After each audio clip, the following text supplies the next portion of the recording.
Gamer and Geek. Gamer and Geek. Gamer and Geek. Bonjour à tous et bienvenue dans ce nouvel épisode de Gamer and Geek. On se retrouve cette semaine pour un sujet 100% tech, pour changer, même s'il y a toujours un lien de près ou de loin avec le jeu vidéo, mais bon, encore, voilà, dans le cas d'Apple, pas forcément, il y en a un, mais pas forcément énorme, voilà, on n'est pas sur PC, ni sur console. Donc, on se retrouve pour parler de la fameuse conf Apple du 20 avril dernier, avec quand même des annonces assez importantes. Alors, avec moi autour de cette table virtuelle, nous allons trouver Stéphane qui va être le principal interlocuteur, puisque Stéphane, tu as suivi de près J'ai suivi la conf en direct, enfin pas en direct. Pas de loin parce que du coup elle était physique. Du coup elle était pas en direct puisqu'elle était préenregistrée comme les précédentes de 2020, Yes. mais je l'ai su. C'est le Nintendo Direct d'Apple. C'est Et ça. nous avons Damien. Hello Damien. Salut à tous. La forme. Bon, on va dérouler comme d'hab le Manger des pommes. planning. Manger des pommes, comme disait. Là, c'était Voilà. c'était un 21 avril, là, pour le coup. Hein. Là, on est, Oui, on mais est sur le 20 avril. Donc, on va C'est parler con, de un an près, l'iMac. c'était presque Tu dis, Steph? Allô, un Stéphane? an près, c'était presque l'anniversaire. En fait. Tout à fait.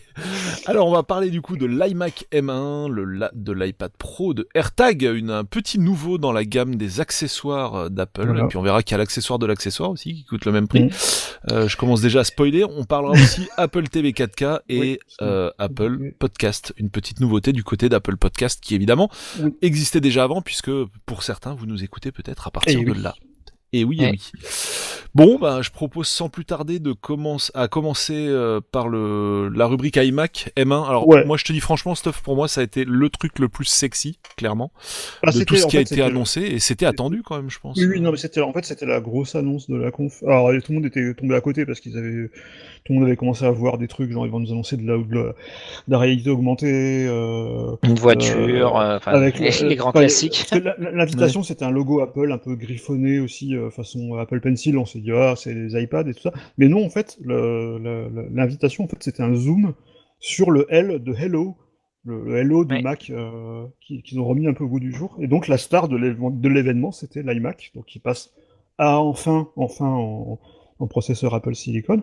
Et donc les couleurs reviennent sur iMac. Et les couleurs reviennent. C'est un peu pour moi, c'est c'est presque la nouveauté, moi, qui m'a presque plus excité que le M1, parce que le M1 on connaît déjà, et on l'a déjà eu sur le MacBook Air et sur les Mac Mini. Donc on va quand même rappeler vite fait ce que c'est le M1. Voilà, pour ceux qui n'auraient pas suivi les précédentes émissions. L'an dernier, donc Apple a annoncé qu'ils allaient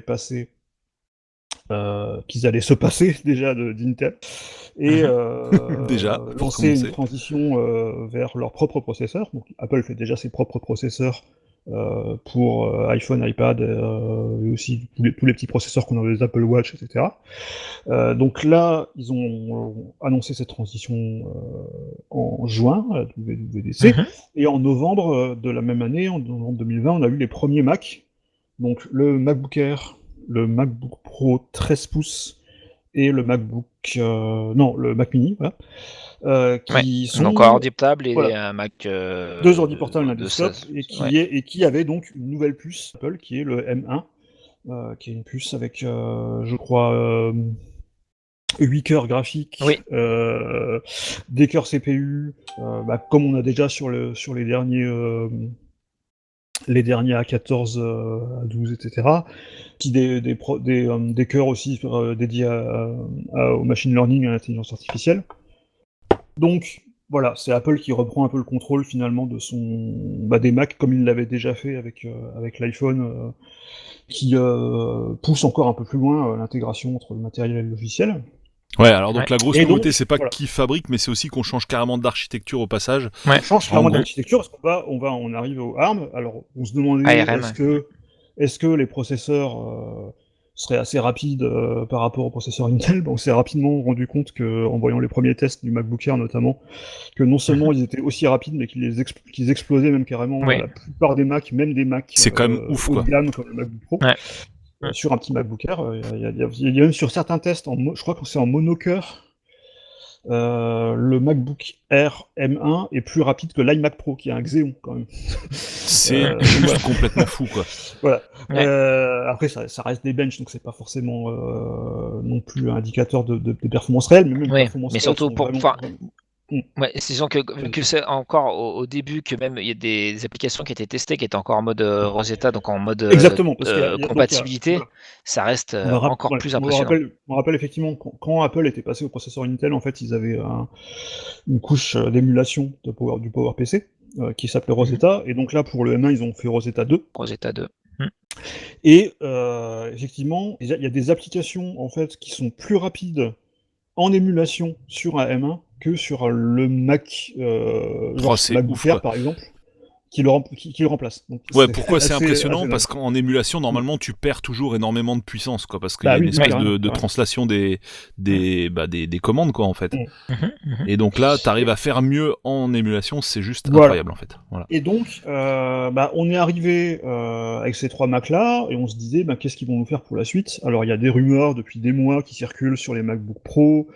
Il y avait notamment Bloomberg qui avait annoncé, qui avait commencé à aller leaker un peu la suite de la roadmap. On sait qu'il allait avoir une espèce de M1X avec plus de cœur graphique, avec des choses comme ça qui seraient dans les iMac. Et en fait, là, l'iMac donc sort en version Apple Silicon, mais c'est que le petit iMac, parce qu'il y a 2 tailles d'iMac dans le catalogue d'Apple, il y a les 21 pouces et les 27 pouces. Les 21 pouces ont plutôt des caractéristiques, on va dire, des Core i5, des choses assez milieu de gamme, alors que les 27 pouces sont les modèles où tu as une carte graphique dédiée, où tu as des processeurs genre des Core i9 ou des choses carrément plus puissantes. Là, c'est que le modèle 24 pouces, donc le 27 pouces, lui, il reste en Intel et il reste encore en vente, donc ça veut dire que je pense que d'ici la fin de l'année, ils vont sortir aussi alors on sait pas en quoi il sera cette fois, vu que là on est passé de 21 à 24, on se dit peut-être que ça va passer de 27 à 32 ou un truc comme ça. Mais en tout cas, c'est pas le modèle le plus puissant. Donc là, c'est un peu l'entrée de gamme des iMac qui passe au M1, qui est le même processeur qu'on a dans le MacBook Air et dans le Mac Mini. Mais déjà, rien qu'avec ce processeur-là, enfin, on a déjà, comme on a dit, des performances qui sont vraiment intéressantes. Et donc, on a la couleur, puisque tous les iMac, les nouveaux iMac, ils reviennent à la couleur après des années de noir et blanc. Ouais, alors la couleur, c'est surtout la tranche, quoi. Alors, c'est la tranche et le dos, en fait. En fait, oui, le dos aussi. Les trucs que tu vois pas forcément quand t'es en face, quoi.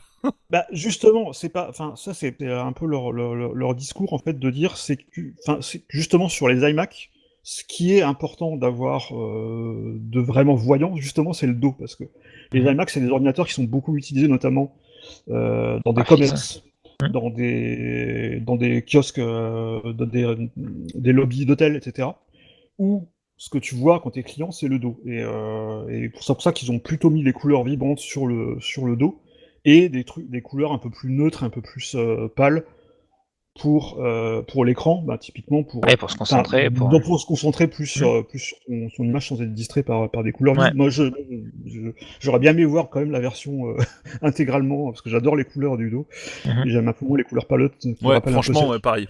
Les couleurs palettes, elles rappellent un peu celles qu'ils ont sur le dernier iPad Air qu'ils avaient sorti aussi, et sur les iPhones aussi, ils avaient sorti des couleurs qui étaient tellement pâles, c'était presque gris en fait quand même.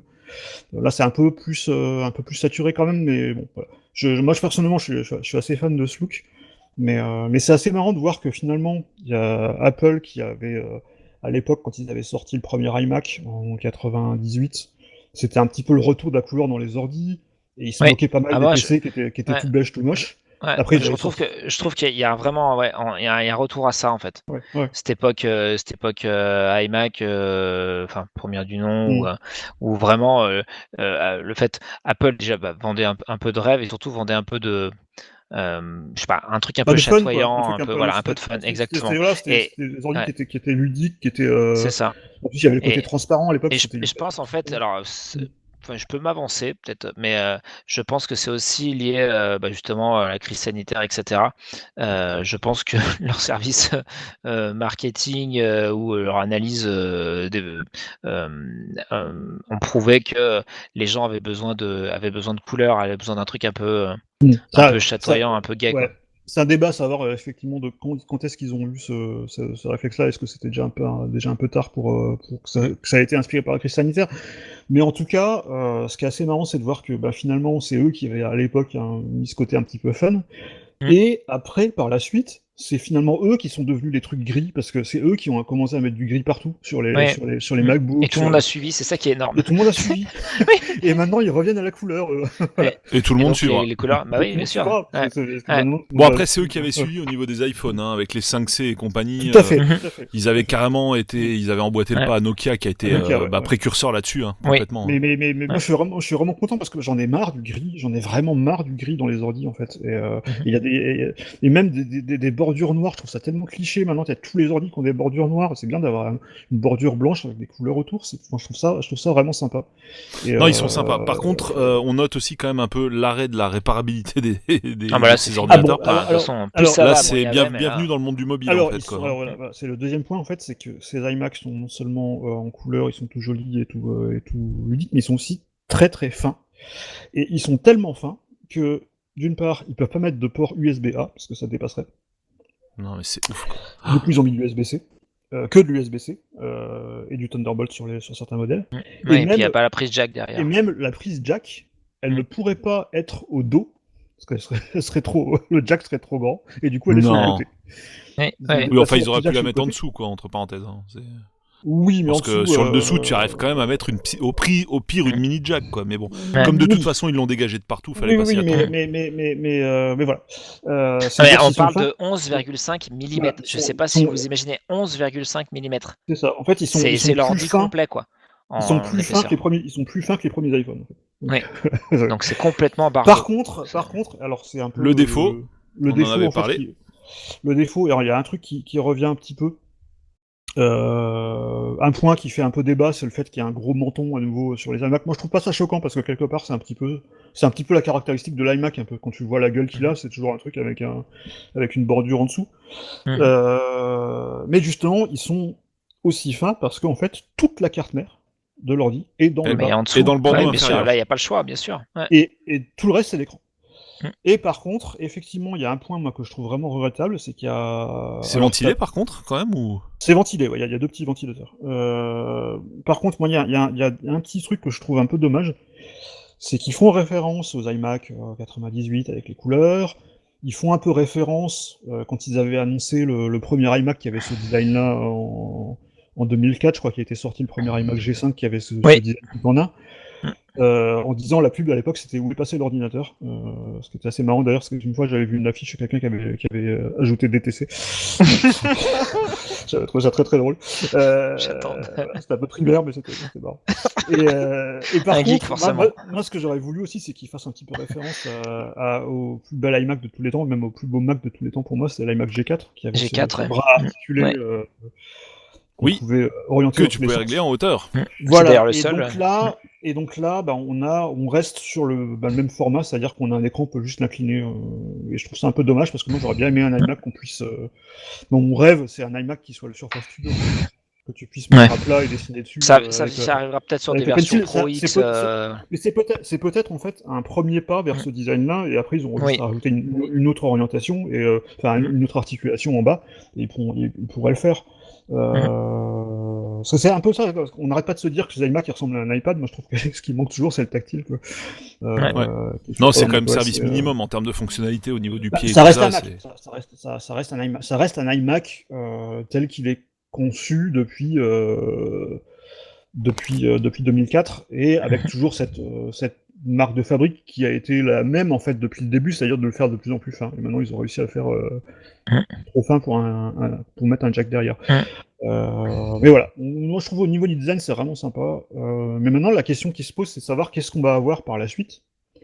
Est-ce qu'on va avoir un iMac 30 ou 32 pouces pour remplacer les grands modèles, ou est-ce qu'on va avoir... Est-ce que cet iMac, moi c'est la question que je me suis posée en fait, c'est que est-ce que cet iMac là ça va pas être l'iMac maintenant, et est-ce qu'ils vont pas ressortir un iMac Pro? Parce qu'ils ont arrêté l'iMac Pro Intel, là ils l'ont arrêté récemment, Ouais. Parce que je crois qu'ils avaient plus, je crois qu'Intel fabrique, il avait tellement pas mis à jour depuis longtemps que Intel fabriquait plus les Xeon qu'ils mettaient dedans. Donc voilà. Donc ils se sont dit que plutôt que de le mettre à jour, vu qu'on va passer à ARM, ben on va pas le mettre à jour. On va juste le retirer du catalogue. Mais maintenant, est-ce qu'ils vont pas essayer de relancer l'iMac Pro et ça serait un ordinateur différent de celui-là? C'est la en fait, question que je me pose. Moi, je pense que, bon, à part le pros, comme tu l'as souligné, sur les modèles de diagonale supérieure, ce qui fait vraiment la différence, c'est le GPU. Et moi, je pense qu'ils attendent de venir avec un GPU de la mort sur leur SoC ARM, quoi, en fait. Ça, c'est clair qu'ils vont et faire. peut-être que comme maintenant, enfin, on sait que souvent ils basculaient entre, AMD et Nvidia. On peut très bien imaginer avoir typiquement le GPU qu'on a dans une évolution, on va dire, du GPU de la Switch actuelle. Ou même typiquement le GPU qu'on aura dans la Switch Pro, on peut imaginer qu'on ait le même qui vienne se greffer. Parce que bon, Apple fait tout, mais sur la partie graphique, ils vont peut-être quand même continuer à déléguer, même en ARM. Hein. C'est possible, mais en même temps, ils avaient déjà commencé à faire leur propre GPU sur les A5, sur les derniers A, le processeur A sur les iPhones. Alors au début, c'était PowerVR qui faisait le GPU, je crois. Mais sur les derniers, je crois que c'était eux qui faisaient leur design. Alors est-ce que, vu la complexité de la tâche quand même pour faire des GPU de desktop qui vont remplacer des Radeon et des GeForce, d'ailleurs c'était surtout des Radeon parce que ça fait quand même un bail qui bossait plus avec Nvidia, suite aux problèmes notamment je crois que c'était des MacBook Pro 15 pouces qui avaient des gros problèmes de surchauffe et ça avait fini en class action, du coup c'était plus trop chaud pour mettre des Nvidia dans les Mac. Mais oui, effectivement, on verra ce que ça donne au niveau du GPU. Est-ce qu'on peut avoir un GPU dédié sur les processeurs ARM? D'ailleurs, pour l'instant, il n'y en a pas eu. Parce qu'on a toujours eu des cœurs graphiques intégrés, en fait, quelque part. Même si c'est des SoC, hein, c'est un pros plus des cœurs graphiques, plus dans un seul package. Encore une fois, c'est comme tout, ça dépend vraiment de la cible, quoi. Là, l'idée, c'est pas forcément avoir, par exemple, un ordi gamer, quoi, avec ce truc. C'est d'avoir un truc, quand même principalement bureautique, touche à tout, et quand même, bon, graphique, on est d'accord que il faut de la patate, mais on peut très bien imaginer un GPU orienté calcul graphique, sans pour autant que ça soit du Nvidia ou de l'AMD. Ça me semble pas non plus complètement déconnant à terme. Yep. Ouais. Et on a parlé de la finesse, on n'a pas parlé du poids. Alors c'est quand même moins de 5 kilos. Hein. Le poids c'est assez impressionnant. assez ahérissant. Ça reste un ordi que tu laisses sur ton bureau. C'est un iPad sur pied, de toute façon. Je crois que j'ai déjà eu j'ai déjà entendu des histoires de gens qui prenaient leur iMac dans le train et qui le branchaient sur le secteur. Ah bon? J'ai carrément eu des histoires comme ça. Mais non, par contre, le poids, ça a quand même son intérêt pour notamment tourner l'iMac pour faire voir à quelqu'un ou pour accéder à un port plus facilement. Donc c'est toujours bien d'avoir. Sachant que je me souviens des iMac des derniers qui avaient encore des lecteurs. Des lecteurs DVD à l'intérieur qui étaient super lourds à tourner, donc c'était plutôt pas mal. À défaut de pouvoir orienter l'écran, on peut au moins le filmer facilement. Ouais, voilà, c'est ça. Voilà. C'est pour ça que c'est léger. Mais c'est vrai que moi je me rappelle dans un open space où à l'université on avait des cours, on avait des TP, on avait des iMac, c'était bonnard parce qu'en fait ça prend très très peu de place. C'est assez pratique, même s'ils étaient un peu lourds. De montrer ce qu'on fait aux gens à côté, etc. C'est vraiment joli. Et il y a, à ma connaissance, pas de réel, il n'y a pas de concurrence sur ce genre de matos en fait. Donc si tu veux avoir un truc comme ça en composant 0, très cool pour la partie graphique et tout, tu prends l'iMac et basta. Il n'y a pas de. Alors moi, il y a un truc qui est marrant, c'est que je suis passé un peu sur le site de vente et en fait, précédemment, les iMac, ils segmentaient la gamme par le processeur, la diagonale, le stockage aussi évidemment, par la mémoire, surtout des specs techniques de ce genre-là. Et là maintenant, en fait, c'est vraiment principalement le stockage, quoi, en fait. Hein. Ouais. Si tu veux un stockage à peu près décent, c'est-à-dire 512 gigas, ce qui est quand même, on parle quand même d'un desktop, quoi. Donc tu vas, voilà.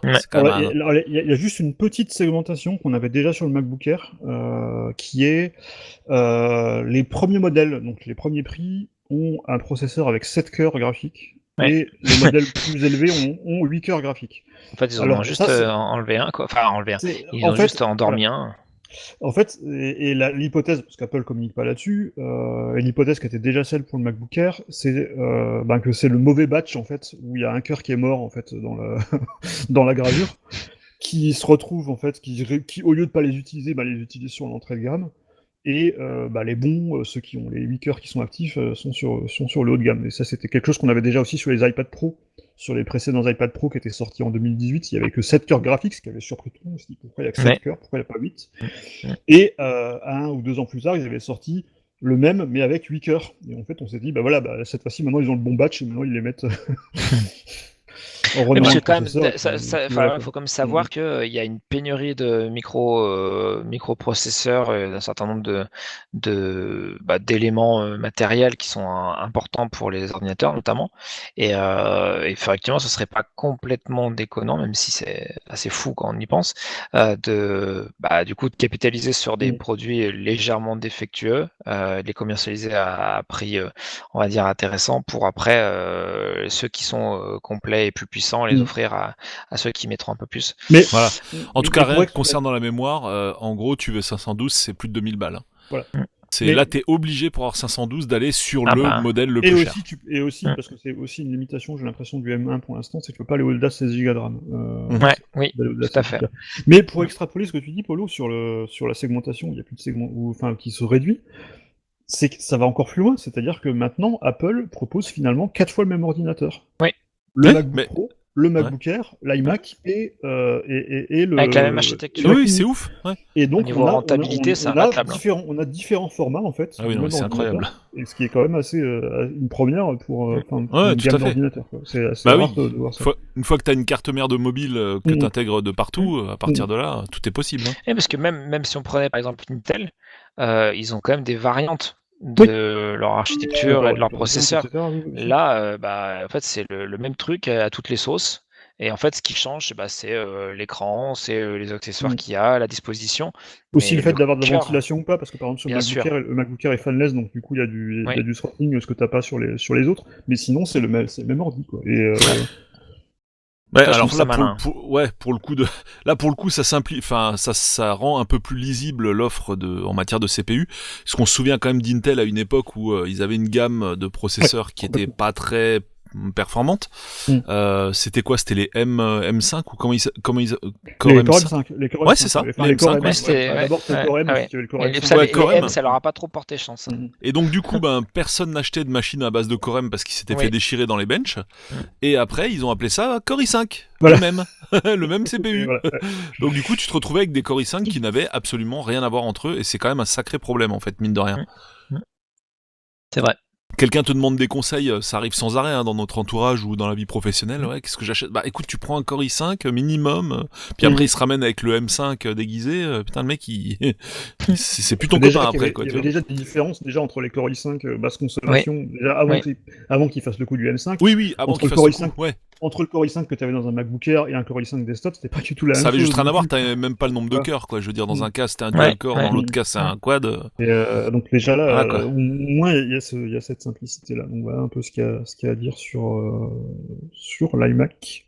Juste rapidement pour les gens que ça intéresse au niveau du montage vidéo, t'as Final Cut Pro est déjà dispo en M1, Oui, Final Cut Pro et Logic aussi pour le son sont déjà dispo en M1. Et alors j'ai pas du tout suivi ces derniers temps qu'est-ce qui est passé en natif ou pas. Je sais qu'il y a un site qui est très très bien là-dessus qui s'appelle isappleSiliconReady.com, je crois. Et en fait c'est une communauté d'utilisateurs qui testent collaboratif en fait. Et qui disent ça fonctionne en Rosetta, ça fonctionne bien. Des fois il y a des applis qui fonctionnent pas du tout non plus parce que t'as quand même des trucs qui sont incompatibles même avec Rosetta. Et donc voilà. Mais en tout cas Final Cut est déjà dispo en M1. Ok, cool. Bon, on a fait le tour, je pense, de l'iMac. Regardez sur Internet, si le sujet vous intéresse. Et puis même, je pense que c'est toujours, ça fait partie de la culture de voir un peu ce que Apple fait en matière de machine de salon. Jetez un petit coup d'œil sur le store, quoi, pour voir un peu la gueule que ça a, ou sur Google Images, quoi, tout simplement. C'est quand même assez intéressant de voir ce qu'ils ont fait au niveau des couleurs et tout, et surtout du format. Les tests vont bientôt tomber. Là, je pense que le NDA va bientôt tomber pour les tests, donc on va voir ce que ça donne concrètement.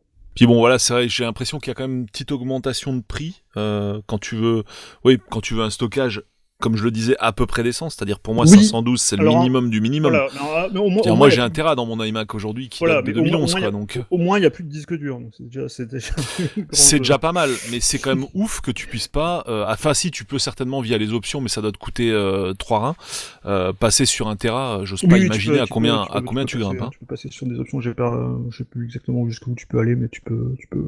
Ça doit être l'option à 500 balles en fait, le disque Tera, quoi. Si c'est pas, le 600, stockage quoi. a toujours été. Oui, en fait, on se retrouve avec des segmentations d'iPhone, hein, c'est ce que je voulais dire, quoi. d'iPhone dans ses débuts, quoi. Donc, toi, Dame, est-ce que t'es client ? Est-ce que tu serais partant pour t'en acheter un ? Alors si je pouvais, oui.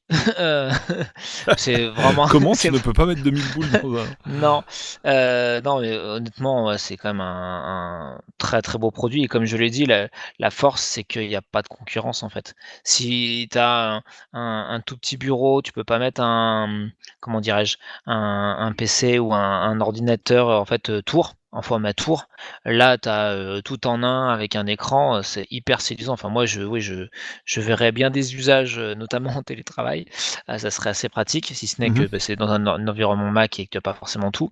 Mais non, franchement, ouais, c'est quand même hyper séduisant. Le prix, il est quand même assez élevé par rapport au stockage, mais dans l'absolu, la version de base qui est un peu plus de 1 000 € par rapport à un ordi portable, par exemple, on va dire que ça reste acceptable. Et puis de savoir que moi j'aime beaucoup aussi le retour des couleurs. Alors je suis pas forcément un fan absolu d'avoir du blanc en façade, d'avoir plein de couleurs en façade, parce que j'ai tendance à croire que surtout quand vous faites un peu d'image et tout, que ça nuit à la lisibilité et que du coup en fait l'œil est captivé, pris par les couleurs. Donc moi j'aime bien avoir un peu de noir en façade, donc contrairement à Stuff, au moins autour de l'écran, quoi, pour avoir quelque chose d'assez neutre. Mais par contre, ouais, les couleurs me bottent bien. Je trouve qu'ils ont été bien inspirés de remettre ça en avant et d'apporter un peu de. Ouais, c'est ce que j'ai dit, un élément un petit peu chatoyant pour dans une période qui est quand même bien triste ou nette. C'est clair. Moi, sur le côté tout intégré dont tu parlais, c'est toujours le côté appréciable de l'iMac, hein, très clairement. Hein, genre, t'as une seule prise de brancher et après, voilà, tu te mets en Wi-Fi. Après, mais en contrepartie, c'est son plus gros défaut. Hein. Mais non, mais le truc, c'est que t'as plus de jack, t'as plus de SD, donc ça veut dire t'es limite obligé de te mettre. Si le jack est sur le côté. Le jack est sur le côté. Voilà, mais t'es quand même plus ou moins, enfin, compte tenu de la connectique qui est quand même assez chiche, si t'as pas mal d'accessoires et tout, t'es quand même obligé de te mettre soit un petit dock, soit un adaptateur obligatoire, le hub, le USB-C, quoi. D'ailleurs, ça me fait penser qu'on a oublié de parler d'un détail, justement, si tu parles de la prise, c'est aussi que cet iMac est tellement fin que la prise est magnétique derrière. Oui, le MagSafe revient. Et le MagSafe revient, alors ça s'appelle pas MagSafe pour la peine, mais je pense que c'est un avant-goût de ce qu'on aura. Ça, je pense que c'est un avant-goût de ce qu'on aura sur les prochains MacBook Pro, parce qu'apparemment le MagSafe va revenir sur les MacBook Pro, sur les prochains qui vont sortir. Par contre, ce qui est aussi intéressant, c'est que il est aussi trop fin pour avoir un port Ethernet en fait. Ah oui. Cet iMac, et du coup le port Ethernet est parce que l'alimentation, et du coup l'alimentation aussi est externe, puisque forcément il n'y a pas de place pour la mettre l'alimentation, et du coup on a une brique avec un port Ethernet dans la brique. Voilà. Dans la lime externe, en fait. Dans la lime externe, en fait, il y a un port Ethernet. Voilà. C'est énorme. C'est plutôt... franchement, moi, ça me dérange pas, parce que ça me... Ah non, mais c'est super malin, en fait. Tu galères toujours à tirer ton câble jusqu'à ton ordi. Moi, je sais que c'est vrai. Non, mais c'est ultra malin. C'est ultra malin. Voilà. Souvent, dans les boîtes, t'as les prises RJ45 qui sont à ras du sol. Enfin, d'ailleurs, même dans les apparts. Ce que t'avais notamment déjà sur le... Ce que t'avais notamment sur le... C'était sur le Chromecast Ultra de Google, où t'avais l'Ethernet qui était dans l'adaptateur, je trouve ça vraiment cool. Ah bah c'est juste l'endroit où ça doit être, en fait. Et donc oui, pour revenir sur ton point, on n'a peut-être pas été clair, il y a bien un jack, par contre il est sur le côté. Oui. Et au moins t'as plus de lecteur SD sur le côté où tu pourras pas mettre ton... Mais en fait, je sais pas, sur mon 2011, il était déjà sur le côté, quoi, tu le voyais où ? Le jack, non, le jack était pas sur le côté, le jack était au dos, d'accord, ouais, ok. Par contre, voilà, au moins t'as plus Parce que du coup, tu me fais non, mais c'est penser plus pratique en fait. Sur le côté Odo, c'est ultra chiant. En fait. Par contre, effectivement, du coup, ils auraient aussi pu remettre un lecteur de carte SD. Ouais, le lecteur SD. Non, mais c'est ça. Enfin, le truc est épuré et au final, t'es quand même obligé de te mettre des tas d'accessoires à côté, quoi. Ça, c'est un petit peu dommage. Surtout maintenant que vu que t'as plus de lecteur optique, tu vas plus la mettre par erreur dans le lecteur CD. Oui, tout à fait. Ce que j'avais fait une fois sur mon 27 pouces. Ah là là là là. Et après, il faut la rechercher. Voilà, c'est Docteur Maboule avec ta petite pince à épiler, quoi. Exactement. Voilà. Donc je crois qu'on a fait un peu le tour des iMac. Donc là... en gros, quand même un produit quand même séduisant. Non, c'est ultra sexy, surprenant, mais très séduisant.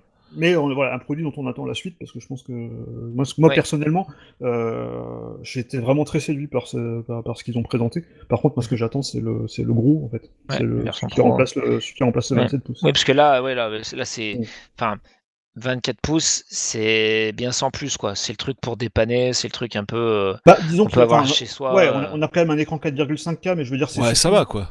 C'est surtout par rapport aux performances, en fait, parce que tu te dis sur l'iMac qui peut vraiment intéresser les pros, il n'est pas encore sorti. Il n'y aura pas ça, ouais, c'est ça. Ouais. Je pense que lui, je pense qu'il aura un gros GPU, il aura un écran, je pense qu'ils passeront carrément au 6K comme l'écran à 6000 balles du Mac Pro.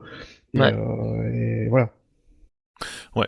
Non, c'est quand même sexy tout ça. Moi, je trouve ça vraiment chouette. Et effectivement, moi, ce que j'attends surtout, c'est plus au niveau logiciel, c'est de laisser un peu d'eau couler sous les ponts pour que tout le monde se mette vraiment bien à l'architecture, à la nouvelle archi, qui est quand même elle est encore super récente, quoi. Je veux dire, elle a 1 an. 6 mois. Elle a 6 mois. Enfin, commercialement, elle a 6 mois. Je pense aussi que c'est pour ça qu'ils attendent un peu pour les pros. Ouais, possible. Parce que les pros ont besoin d'avoir quelque chose de solide, d'avoir toutes leurs solutions logicielles qui marchent au Par contre, il y a déjà quelques logiciels qui sont sortis, genre je crois que Adobe a déjà sorti, je crois, Photoshop, Lightroom.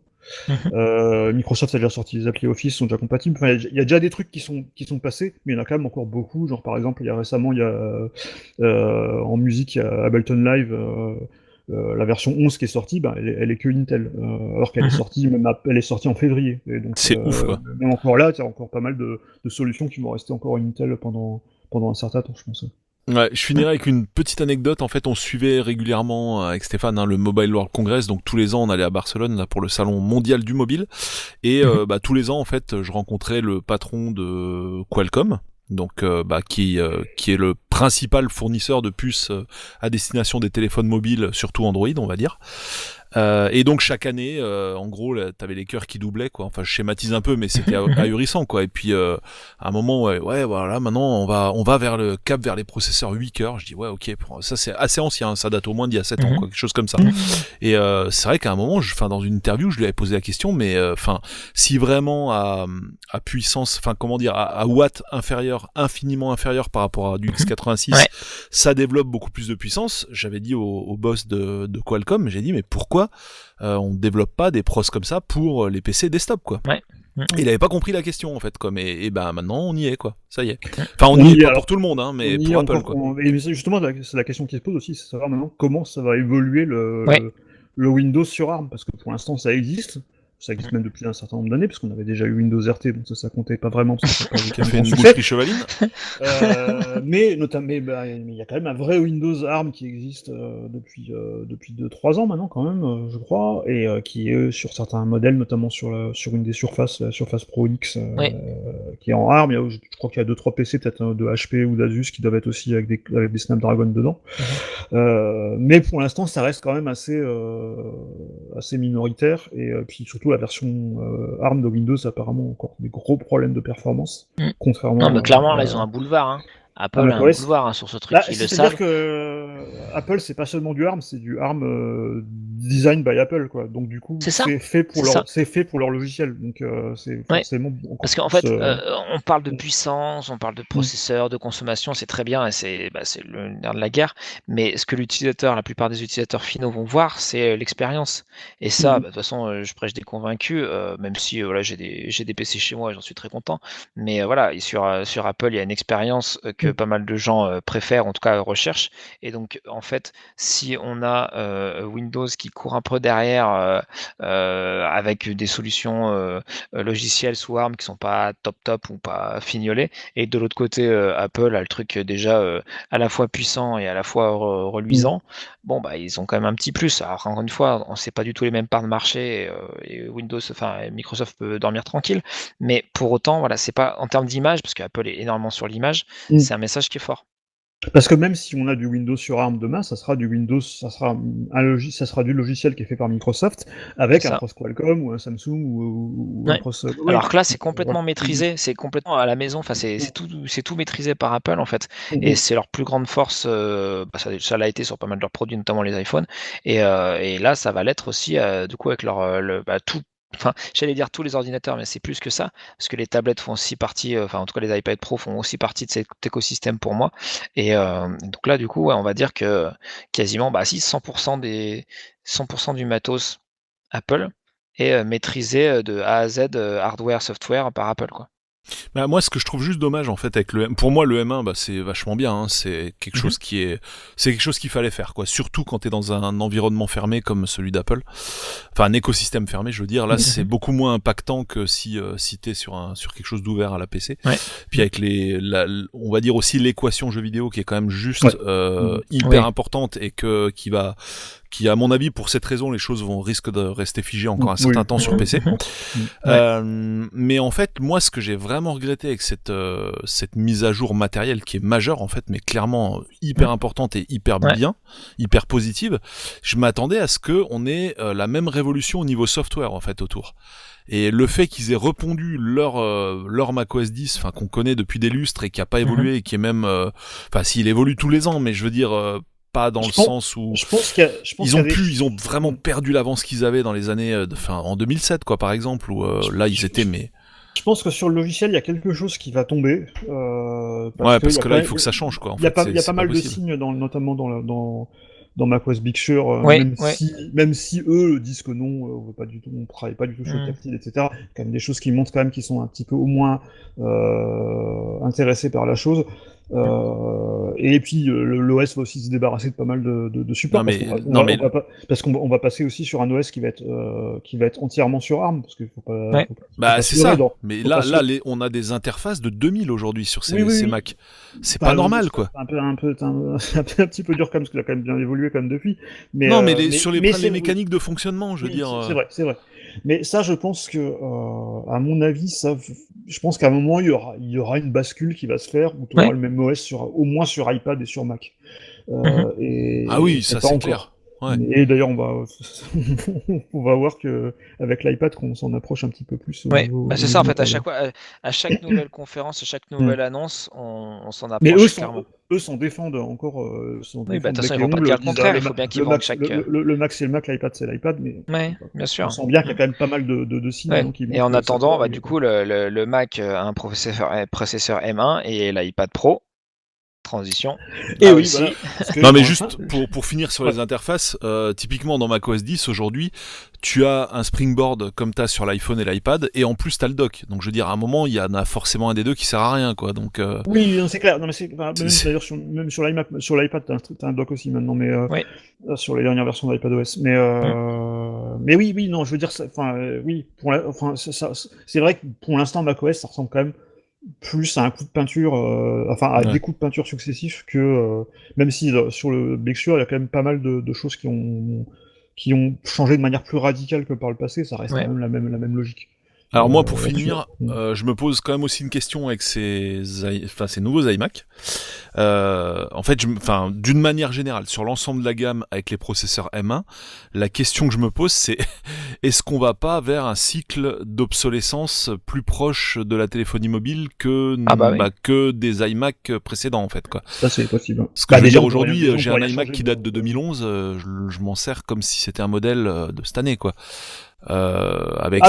J'ai pu booster à 16 Go de RAM, ce que tu peux plus faire maintenant. Voilà, mais je veux dire, j'ai un Core i5, je fais tout ce que je veux avec l'iMac et même des trucs un peu en vidéo avancée.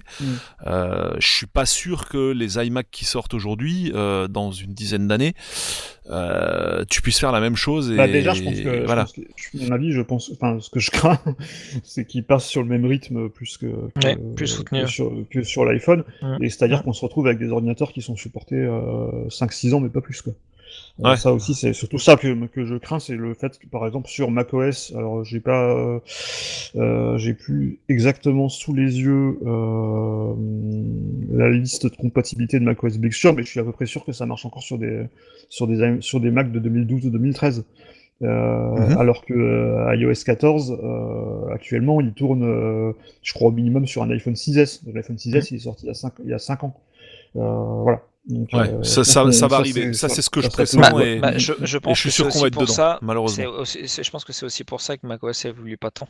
C'est que il faut encore qu'il soit compatible avec un maximum de produits, on va dire, pas trop vieux. Ça, je pense qu'ils font ce qu'ils veulent, en fait. Enfin, pour moi, c'est arbitraire. Mais bien sûr qu'ils font ce qu'ils veulent. Franchement, je pense que là-dessus, je pense que, je serais surpris, moi, que dans 2 ans, t'as encore une version de macOS qui tourne avec tous les processeurs Intel. Je pense que à partir du moment quand tu reprends là, en fait, si tu reprends, en fait, c'est marrant, parce que tu reprends en fait la transition Intel. Quand ils avaient annoncé la transition vers Apple Silicon, donc Apple a annoncé, donc ils avaient annoncé une transition qui allait durer 2 ans. Je me dis, ah tiens, qu'est-ce qu'il avait dit à l'époque, Steve Jobs? Exactement la même chose. Il avait dit 2 ans. Ça sera pareil. Et c'était en juin 2005. En juin 2005, ils avaient annoncé les processeurs Intel. Steve Jobs avait dit à l'époque, d'ici 1 an, donc juin 2006, on espère avoir sorti le premier Mac. Ils avaient déjà sorti presque toute la gamme en juin 2006. Donc ils ont été beaucoup plus vite que ça. Et en 2007, il y a encore eu, je crois, c'était Léopard, qui était encore compatible avec les 2 architectures. Mais Snow Leopard, le suivant... Snow Leopard, c'était terminé. C'était sorti en 2009, c'était déjà terminé. Et à l'époque, macOS sortait que tous les 2 ans. Maintenant, il sort tous les ans. Il y a une version de macOS qui sort tous les ans maintenant. Donc, moi, je pense que dans 2 ans, à mon avis, fin d'histoire. Si t'as encore une version qui tourne sur le processeur Intel, je serais vraiment. C'est pour ça. Non, mais alors, ça, j'ai pas de doute. On voit que c'est en gestation.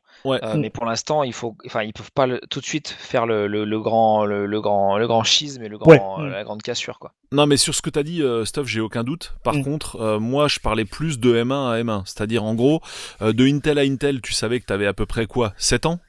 Franchement. Genre le dernier OS qui sort, par exemple... plus que ça.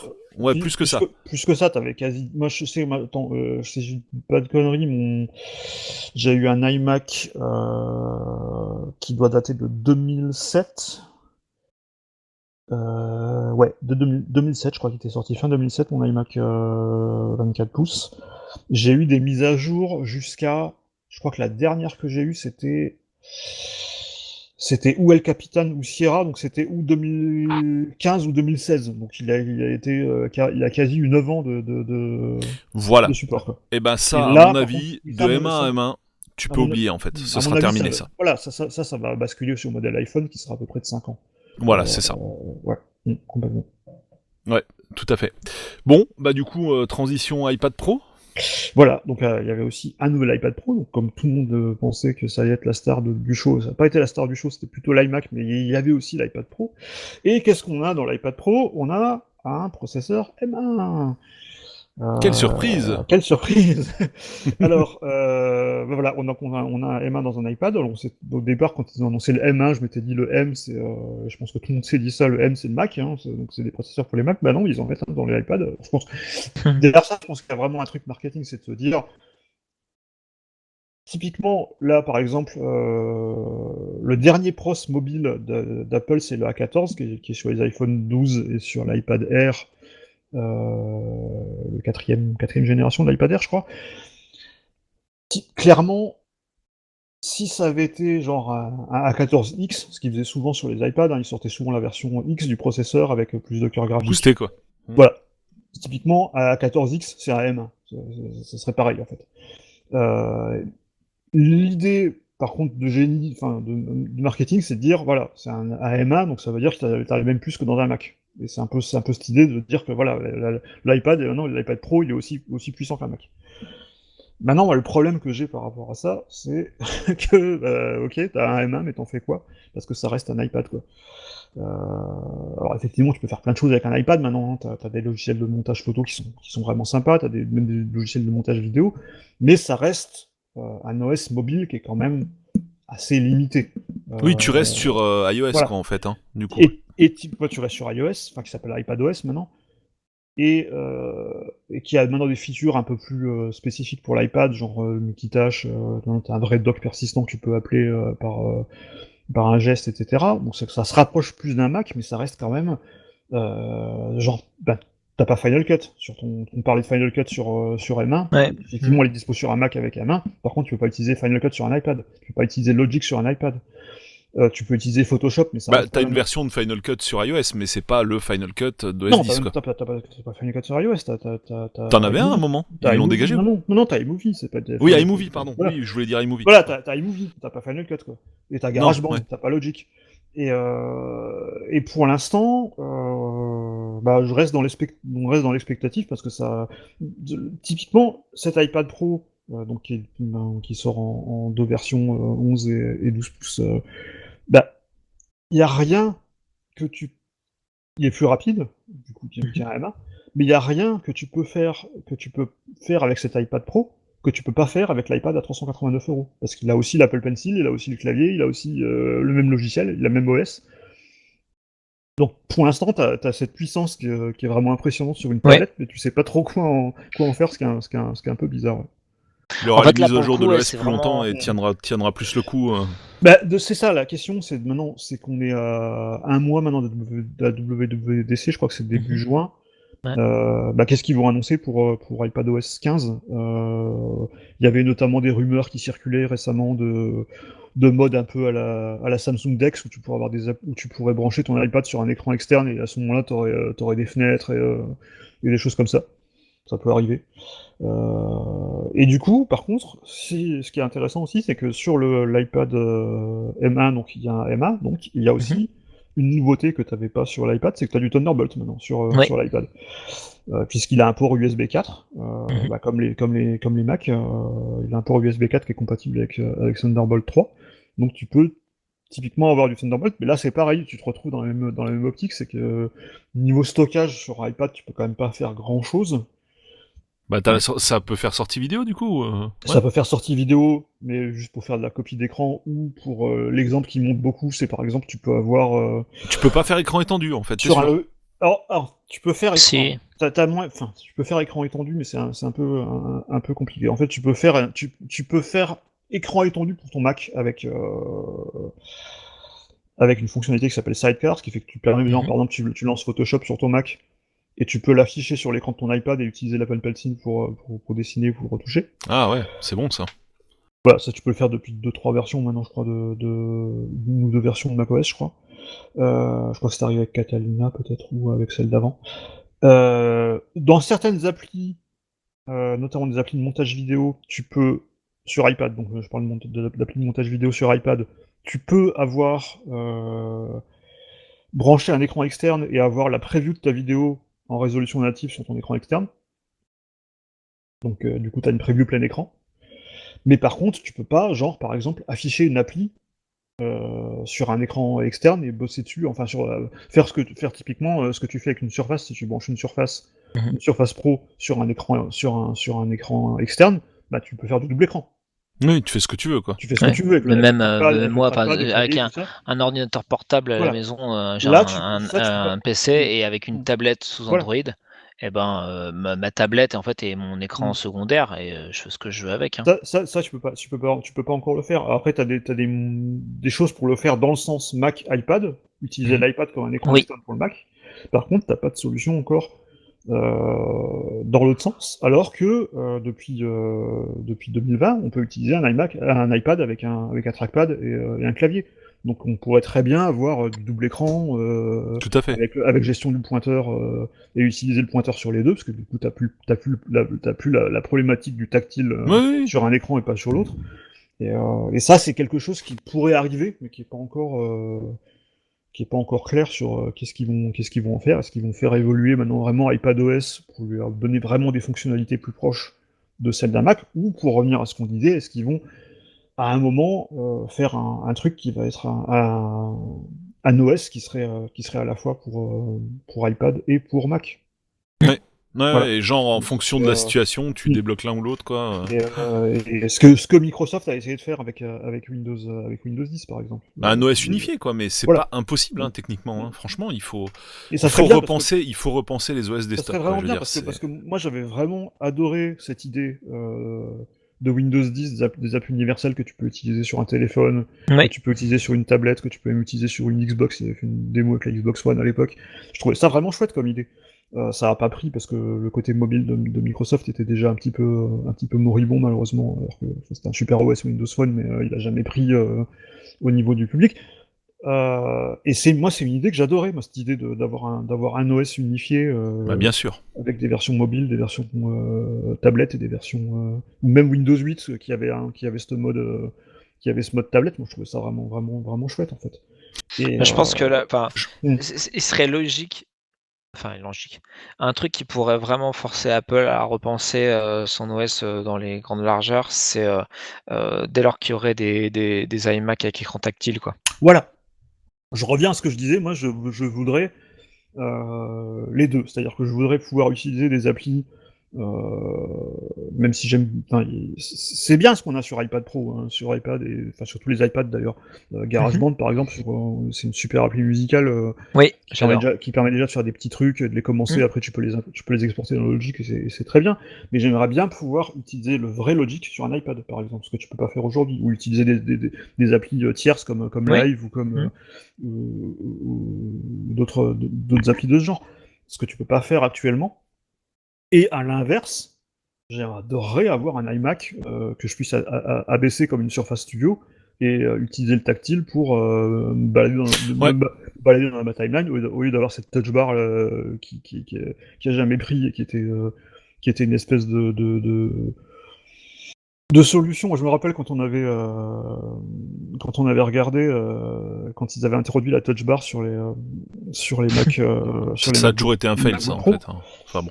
On avait regardé la conf de présentation avec je sais plus, je crois que c'était Romain Heuillard, qui était un de nos collègues aussi avec lui, et on s'était dit mais parce qu'à un moment, il y avait un DJ qui faisait une démo de la touch bar. Donc il faisait ses petits pads, il passait d'une boucle à l'autre avec sa touch bar, et on s'est dit, il serait tellement plus à l'aise de faire ça directement sur l'écran. Bah oui, en fait. Et voilà quoi, c'était un peu. Franchement, j'attends, moi, j'espère encore vraiment que. Alors, autant je comprenais les arguments à l'époque de dire effectivement le tactile sur les ordis, on sait pas trop si ça marche bien.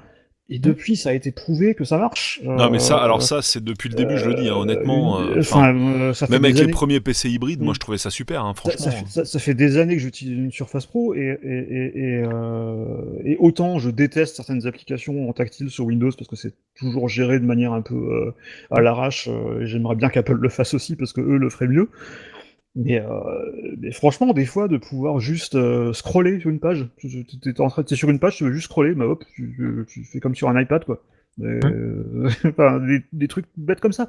Et t'es pas obligé l'argument d'Apple à l'époque, c'était de dire oui, mais si t'es sur un Mac, t'es obligé de tendre le bras, mais pas forcément, parce que tu peux justement inventer des formats où tu peux abaisser l'écran à ton niveau et bah ouais, et le voilà. fameux ordi Surface, quoi. Ouais, pour le coup, Microsoft leur a vraiment damé le pied en termes d'innovation, hein. Par contre, que ce soit avec ça ou avec Surface, quoi. Le Surface Studio, par contre, du coup, c'est un super ordi, c'est une super idée, mais au niveau logiciel, il y a rien, il y a pas grand chose qui suit. Il y a quelques applications qui fonctionnent bien en tactile sur Windows, mais pas toutes, quoi. Ouais, parce que clairement, c'est pas Alors encore que sur Mac, si Apple le faisait sur le Mac, il y a un tel suivi logiciel, enfin des développeurs, comme la communauté de développeurs est quand même beaucoup plus engagée sur Mac que sur Windows, il y a toujours un plus grand suivi de ce genre de technologie en fait. Et il y a toujours plus d'éditeurs qui s'en emparent en fait. Puis sur PC, c'est un ordi qui fait ça. Le jour où Apple le fait, ce sera la gamme. Donc clairement, tu le fais pour tout le monde, quoi. C'est ça aussi, quoi. Donc vraiment, c'est ces deux facettes, le nouvel iMac M1 et l'iPad Pro M1 aussi, qui sont deux facettes d'un truc qui dit ok, ils y sont presque, quoi, mais t'as toujours envie qu'il y ait un pas en plus, d'un côté ou de l'autre, quoi. Et c'est un peu frustrant. Ouais. On est encore dans l'hybridation, pas temporaire, temporaire, je pense. Et donc du coup, on n'a pas encore entre guillemets le meilleur des deux mondes. Alors au niveau des mises à jour matérielles en fait de cet iPad Pro, au niveau de l'écran. Alors il y a quand même des petites nouveautés, même si ça reste grosso modo le même design. Par contre, sur le modèle, il y a toujours deux modèles, il y a le 11 pouces et le 12,9 pouces, et le 12,9 pouces a un nouvel écran, qui est un écran mini LED. Donc ça reste du LCD avec un rétroéclairage LED, donc c'est pas chaque pixel qui met sa propre lumière. Par contre, il y a, je crois, 70 000 LED, je crois. Donc on a vraiment du local dimming, mais vraiment super local, quoi. Du coup, on a presque cette idée d'un rétroéclairage qui s'adapte à différentes zones, mais à des toutes petites zones, là, pour la peine. Ouais. Donc, mais bon, vu que l'écran est pas immense, ça se défend, défend bien, je trouve. Et c'est une technologie qu'il y avait déjà sur le Pro Display. Moi, je m'en mets toujours les pinceaux avec les dénominations des display. Voilà, donc c'est le Pro Display XDR, voilà, qui était l'écran. C'est pourtant très simple. Dont il faut acheter le pied séparément. Qui coûte la modique somme de. Le pied coûte super cher. Le pied coûte un bras en fait, tu vois. Voilà. C'est ça. Et c'était déjà une technologie qui était utilisée sur cet écran-là, et donc on l'a sur les iPads. Apparemment, on l'aura aussi sur les MacBook Pro qui vont sortir les prochains. Même si moi je préfère toujours le vrai OLED voilà. Après, apparemment, alors il commence à y avoir des. Je crois que c'est Asus qui a sorti récemment des ZenBook en OLED, je crois. Oui. Il y avait Razer aussi qui avait sorti un je sais plus comment s'appelle les Blade, c'est ça. Ils avaient sorti un modèle en OLED. Donc moi je préfère toujours le vrai OLED à ces technologies LCD, mais j'attends vraiment. Parce que j'ai jamais vu, du coup, j'ai jamais vu un Mac Pro en vrai. Puisque on peut plus trop aller dans les Apple Store maintenant. C'est ça. Et du coup, j'avais pas encore vu le Pro Display XDR en vrai. Et du coup, j'attends vraiment. Je suis impatient de voir ce que ça peut donner, cet écran. Parce que c'est toujours le genre de technologie en fait où tu te dis ouais, ok, c'est pas toujours. Tu te dis qu'est-ce que ça va apporter en vrai. Quand tu le vois, ça m'a fait cet effet-là qu'en fait, quand ils avaient sorti c'était en 2017, je crois, ils avaient sorti des iPad Pro qui étaient passés en 120 Hz. Ouais. D'ailleurs, sur ceux-là, ils sont aussi en 120 Hz. Et au début, je me dis, ouais, bon, 120 Hz, ok, ça apporte quoi, en fait? Et quand j'ai fait mumuse avec l'écran en 2 secondes, et j'ai vu que c'était tellement fluide, en fait, j'avais l'impression que mon écran, l'écran de mon téléphone, après, il était saccadé, en fait. Oui. C'est toujours le genre de truc où tu te dis, ok, quand tu le vois en vrai, c'est comme. C'était aussi l'autre technologie qu'ils avaient inventée dans cette génération-là, c'était l'écran. Je sais plus comment ils appellent ça, où ils adaptent la température de couleur. Ah oui, tone. Attends, comment il s'appelle ça? True Tone. True Tone. Ouais, c'est ça.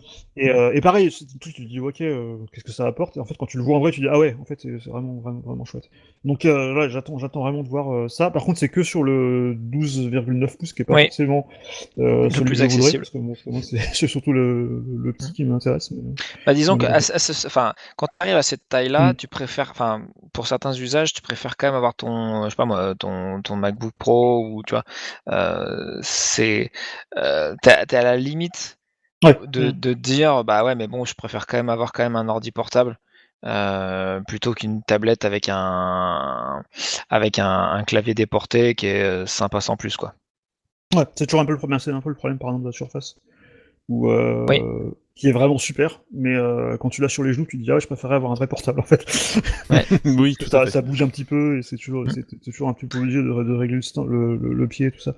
Mais voilà, c'est un peu. D'ailleurs, on va arriver à un autre point d'ailleurs qui fait une transition intéressante au niveau du clavier. C'est que donc l'an dernier. Apple avait sorti une mise à jour de l'iPad Pro qui apportait pas grand chose d'ailleurs par rapport à ce 2018, mais il y avait une nouveauté, c'était un accessoire qui était le Magic Keyboard, qui était donc une housse clavier avec un trackpad. Ouais. Pas donné d'ailleurs. Qui était pas donné, qui était quoi, tu disais 349 €, je crois. Ah ouais. Qui était vraiment pas donné. Et puisque la version d'iPadOS qui était sortie en même temps apportait le support du trackpad, donc pour utiliser un pointeur sur un iPad. Et selon Mac Génération, enfin iGénération plutôt, parce que c'est le pendant iPad et iPhone, qui a révélé le truc. D'ailleurs, c'est assez marrant de voir c'est toujours marrant de voir, et ça arrive assez souvent d'ailleurs, de voir des sites américains qui reprennent les informations de Mac Génération. Qui ont donc révélé que, selon des informations qu'ils avaient eues de documentation de l'Apple Store, le Magic Keyboard qui était sorti sur la version 2020, qui était compatible avec aussi la version 2018 parce que le design est exactement le même, serait potentiellement incompatible avec la version 2021 du MacBook Pro, de l'iPad Pro. Je commence à mêler les pinceaux maintenant entre les deux, à cause du M1. Donc la version 12,9 pouces, parce que la version 11 pouces c'est la même au niveau design, donc vu qu'il y a la même techno d'écran. Par contre, du fait de l'écran mini LED, apparemment, le nouveau iPad Pro, je vais y arriver, 12,9 pouces et 0,5 mm plus épais. Et apparemment, ça suffirait à faire en sorte que, parce que c'était tellement serré en fait, l'articulation de ce clavier en mode housse, et ça suffirait apparemment, potentiellement, la personne qui a encore essayé, parce qu'ils sont pas encore dans les mains des testeurs, à faire en sorte que tu puisses pas vraiment bien fermer en fait cette housse avec le nouvel iPad Pro si tu as l'ancien clavier. Sachant que la version 2020 du Magic Keyboard pour le 12 pouces n'est plus en vente sur l'Apple Store, qui a été remplacée par cette nouvelle version. Donc, on ne sait pas encore exactement concrètement comment ça va se passer. Si ça se trouve, ça sera imperceptible et ça marchera quand même. Et c'est juste Apple qui fait un petit peu de la prudence pour éviter une class action ou je sais pas quoi. Mais on verra. Si ça se trouve, si t'as acheté un Magic Keyboard en 2020, tu vas peut-être devoir en racheter en 2021.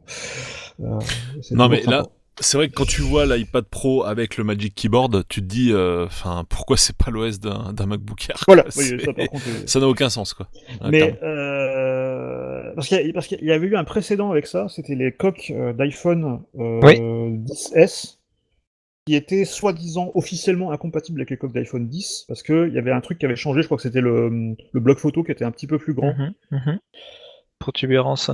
Voilà, et en théorie, c'était marqué sur la boîte que c'était pas compatible. En pratique, en fait, c'était compatible, c'était juste qu'il y avait un petit peu de jeu en dessous. Donc, ça sera peut-être ça, on espère, parce que si...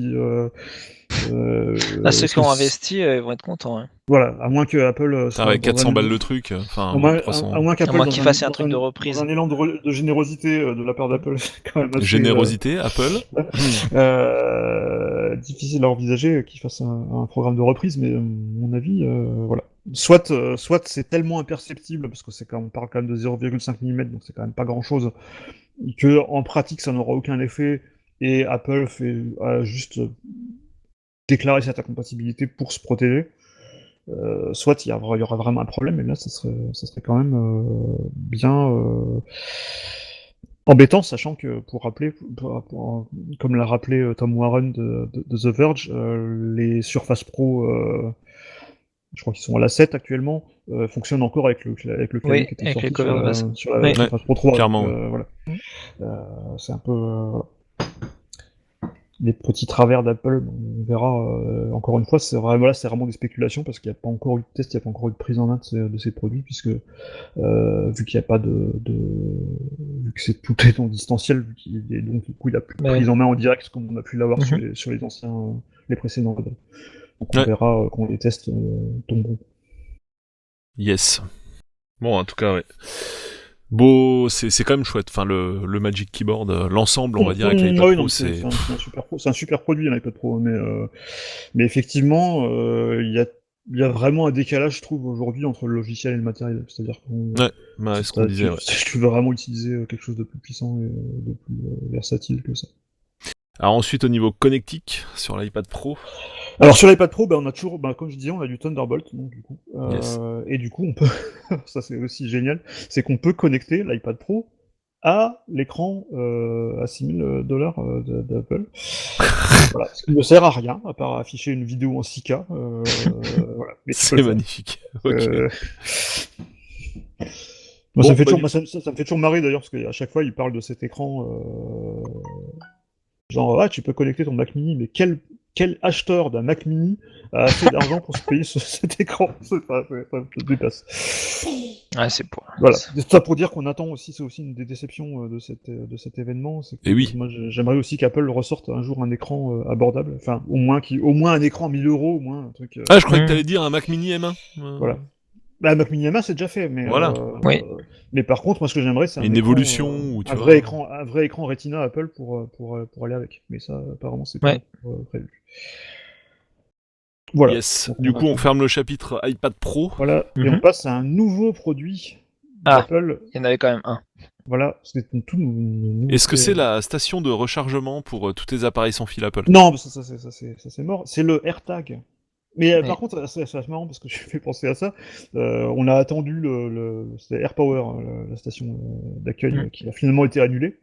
Et on se demandait si ça allait pas être le cas aussi des AirTags, parce que les AirTags, en fait, alors, je vais revenir sur ce que c'est, mais c'est un produit dont on parle depuis à peu près 1 an, et qu'à chaque fois, tous les leakers disent cette fois-ci, il va sortir, cette fois-ci, ils vont sortir les AirTags, et à chaque fois, c'était pas le cas, et maintenant, c'est enfin vrai. C'est vrai. Donc, c'est quoi les AirTags? C'est des balises qui permettent qu'on attache à ses objets, ses clés, sa valise, etc. Et qui permettent de les retrouver avec son iPhone et l'application Find My iPhone. Qui ont une particularité, c'est qu'ils ont une puce, ils utilisent une puce qui est présente dans les iPhone 11 et les iPhone 12, donc c'est dire... Voilà, c'est dire si ce produit, à mon avis, était déjà prévu depuis longtemps, c'est que c'était déjà dans l'iPhone 11, et que c'était inutilisé. Donc c'est une puce... Et c'est quoi? C'est du Bluetooth, en fait, du coup, protocole sans fil ou... C'est du ultra wideband, donc c'est plutôt du Wi-Fi. Sans fil, ouais. Du sans fil. Et ce que ça permet, en fait, ça permet vraiment de localiser l'objet précisément. C'est-à-dire qu'on va... Alors ça par contre, les AirTags, comme ils sortent déjà demain, je crois, ou vendredi, il y a déjà eu des prises en main, et c'est assez amusant, parce que t'as une petite appli, donc le 30 avril, ouais. Voilà. Et tu joues donc là, comme on n'a pas l'image, c'est une petite pastille, un petit rond. Et tu joues sur l'appli, en fait, tu joues un peu à chaud-froid, en fait. T'as une flèche qui t'indique vers où sont tes clés, et tu la suis jusqu'à ce que tu trouves le truc. C'est assez bien fichu. Et donc, même si t'as pas cette puce-là sur ton iPhone, tu peux quand même l'utiliser comme tu utiliserais un tag comme il y en a déjà eu. Tu le fais sonner, quoi, en fait. Voilà. Tu le fais sonner, après c'est à toi de trouver... C'est pas le premier produit sur le marché à faire ça. Il y a déjà eu Tile, il y a eu... Kensington l'a fait aussi il y a très longtemps. Il y avait, plus récemment, il y a Samsung qui ont déjà sorti leur Smart Tags aussi. C'est juste qu'Apple était très en retard, apparemment, avec ce produit qui mon avis, la rumeur... Qui sont dans les cartons depuis un moment. La rumeur qui revient le plus souvent, c'est que c'était dans les cartons depuis 1 an, mais comme entre-temps il y a eu le Covid et que les gens sortaient plus trop de chez eux pour chercher leurs clés, du coup ils se sont dit on va quand même attendre que ce soit un petit peu plus opportun pour le sortir. Et alors, ce qui est marrant, c'est que c'est un produit Apple, hein. Donc ça ressemble à un porte-clés, mais sans le porte-clés, en fait. Voilà, en fait c'est un joli petit disque, une espèce de petite pièce Apple avec un joli logo Apple dessus. On peut même le graver. À la commande, on peut graver des emojis ou son nom ou des choses comme ça. Et par contre, il y a une pile dedans, hein, ça fonctionne avec une pile, ce qui est quand même assez rare pour un produit Apple, avec une pile bouton. Mais par contre, tel quel, on peut à la limite l'insérer dans un sac ou dans un portefeuille, mais on peut pas l'accrocher, parce que c'est un cercle. Alors, parce que souvent, ce genre de produit, en fait, c'est plutôt des carrés, avec du coup la pile qui est autour, on a toujours un petit coin où il y a du vide, donc on peut mettre un petit porte-clés ou quoi. Là il y a rien déjà, donc on peut pas il y a pas de trou dans le disque, en fait. Il y a pas de trou dans le disque. Et en plus, il n'y a pas non plus de porte-clés qui est fourni. Le porte-clés, il faut l'acheter à part. Et comme c'est du Apple, c'est quand même assez cher, hein, parce que c'est un peu le prix des coques d'iPhone, parce qu'Apple ne fait que les trucs en cuir, hein, parce que faut pas déconner, faut pas sortir des trucs en plastique. Hein, donc toutes les coques toutes les porte-clés et les étiquettes pour valises qui sont commercialisées par Apple sont en cuir, donc ça commence à, je crois, à 35 ou 39 €, quelque chose comme ça. Enfin, ça Donc le prix de l'accessoire lui-même. Double le prix de l'accessoire, en fait. Ouais. Mais tu peux. Parce que l'accessoire, on l'a pas dit, mais il coûte 35 €. Voilà, l'accessoire coûte 35 € un, ou 110 €, je crois, ou 119 € les 4. Donc tu peux l'acheter en pack de. Ce qui est assez marrant d'ailleurs, c'est que ça s'appelle AirTag, et apparemment ils rechignent beaucoup à l'utiliser au pluriel. Ah si, ils le mettent au pluriel sur le site. Et donc, tu peux aller beaucoup plus loin que doubler le prix. Parce que tu peux aussi acheter des accessoires Hermès pour ton AirTag. C'est beau. Et là, ils sont déjà prêts. Voilà, et tu peux acheter un AirTag à 35 € et l'agrémenter d'une étiquette bagage Hermès à 450 €. Ah oui, ça. Ok. Ouais, mais c'est pas possible. C'est un peu le retour de l'Apple Watch à 10 000 balles en mode ou des roulettes à 1000 balles. Ouais. Oh là là. Voilà, c'est un peu la. Et puis surtout, moi, ce qui m'amuse sur ce produit. Alors, je trouve sympa, hein, parce que personnellement, comme tout le monde, tu perds tes clés souvent. Voilà, mais c'est non, l'accessoire est cool, hein, franchement. Moi, c'est plutôt le contraire, en fait. C'est surtout mon téléphone que je cherche, donc ça m'aiderait pas beaucoup. Oui, non, là, c'est embêtant. Et ça, tu peux le faire avec l'Apple Watch, tu peux faire sonner ton téléphone, donc ça va. Mais par contre, moi, ce que je trouve très marrant, c'est que c'est vraiment. Moi, j'ai l'impression, je me suis demandé si c'est pas le dernier produit, vu qu'il a déjà un an. Qui est resté dans les cartons, je me suis demandé si c'était pas le dernier produit de Johnny Ive avant qu'il parte d'Apple, parce que c'est vraiment le produit Apple par excellence, c'est-à-dire que c'est beau, ça a l'air tout lisse, c'est je crois que c'est en acier, la surface, hein, tu peux la graver et tout, mais c'est quand même un truc que tu vas utiliser avec tes clés, quoi. Donc ça va être rayé super rapidement, et ça a pas loupé, toutes les prises en main qu'il y a déjà eu sur The Verge et tous les youtubeurs MKBHD et tout ça, ont pris le truc et sans rien faire pratiquement, ils ont déjà eu des rayures. Tu vas avoir des coques de protection, voilà. Tu vas avoir des trucs qui sont tombés par terre. Ça me rappelle le premier iPod que j'avais acheté, je l'avais rayé en passant un chiffon dessus. Oui, à l'époque des bons vieux écrans en plastique dégueulasses. Sachant que c'est, alors je sais plus quel est l'IP, mais c'est résistant à l'eau. Oui, c'est résistant à l'eau. Puis il y a pas mal de, alors ce qui est bien par contre, c'est qu'il y a pas mal de features de confidentialité qui ont l'air assez bien faites. Et notamment le dispositif qui permet, par exemple, si tu trouves un AirTag qui ne t'appartient pas et qui est donc éloigné de son propriétaire, en fait, il va se mettre à sonner. Et tu peux, avec un iPhone, mais aussi avec un smartphone Android dans NFC, juste en passant le NFC, en fait, il va alerter. T'envoies la V-card ou ah oui, voilà. Non. Ok. Et tu vas pouvoir alerter le propriétaire de l'eau.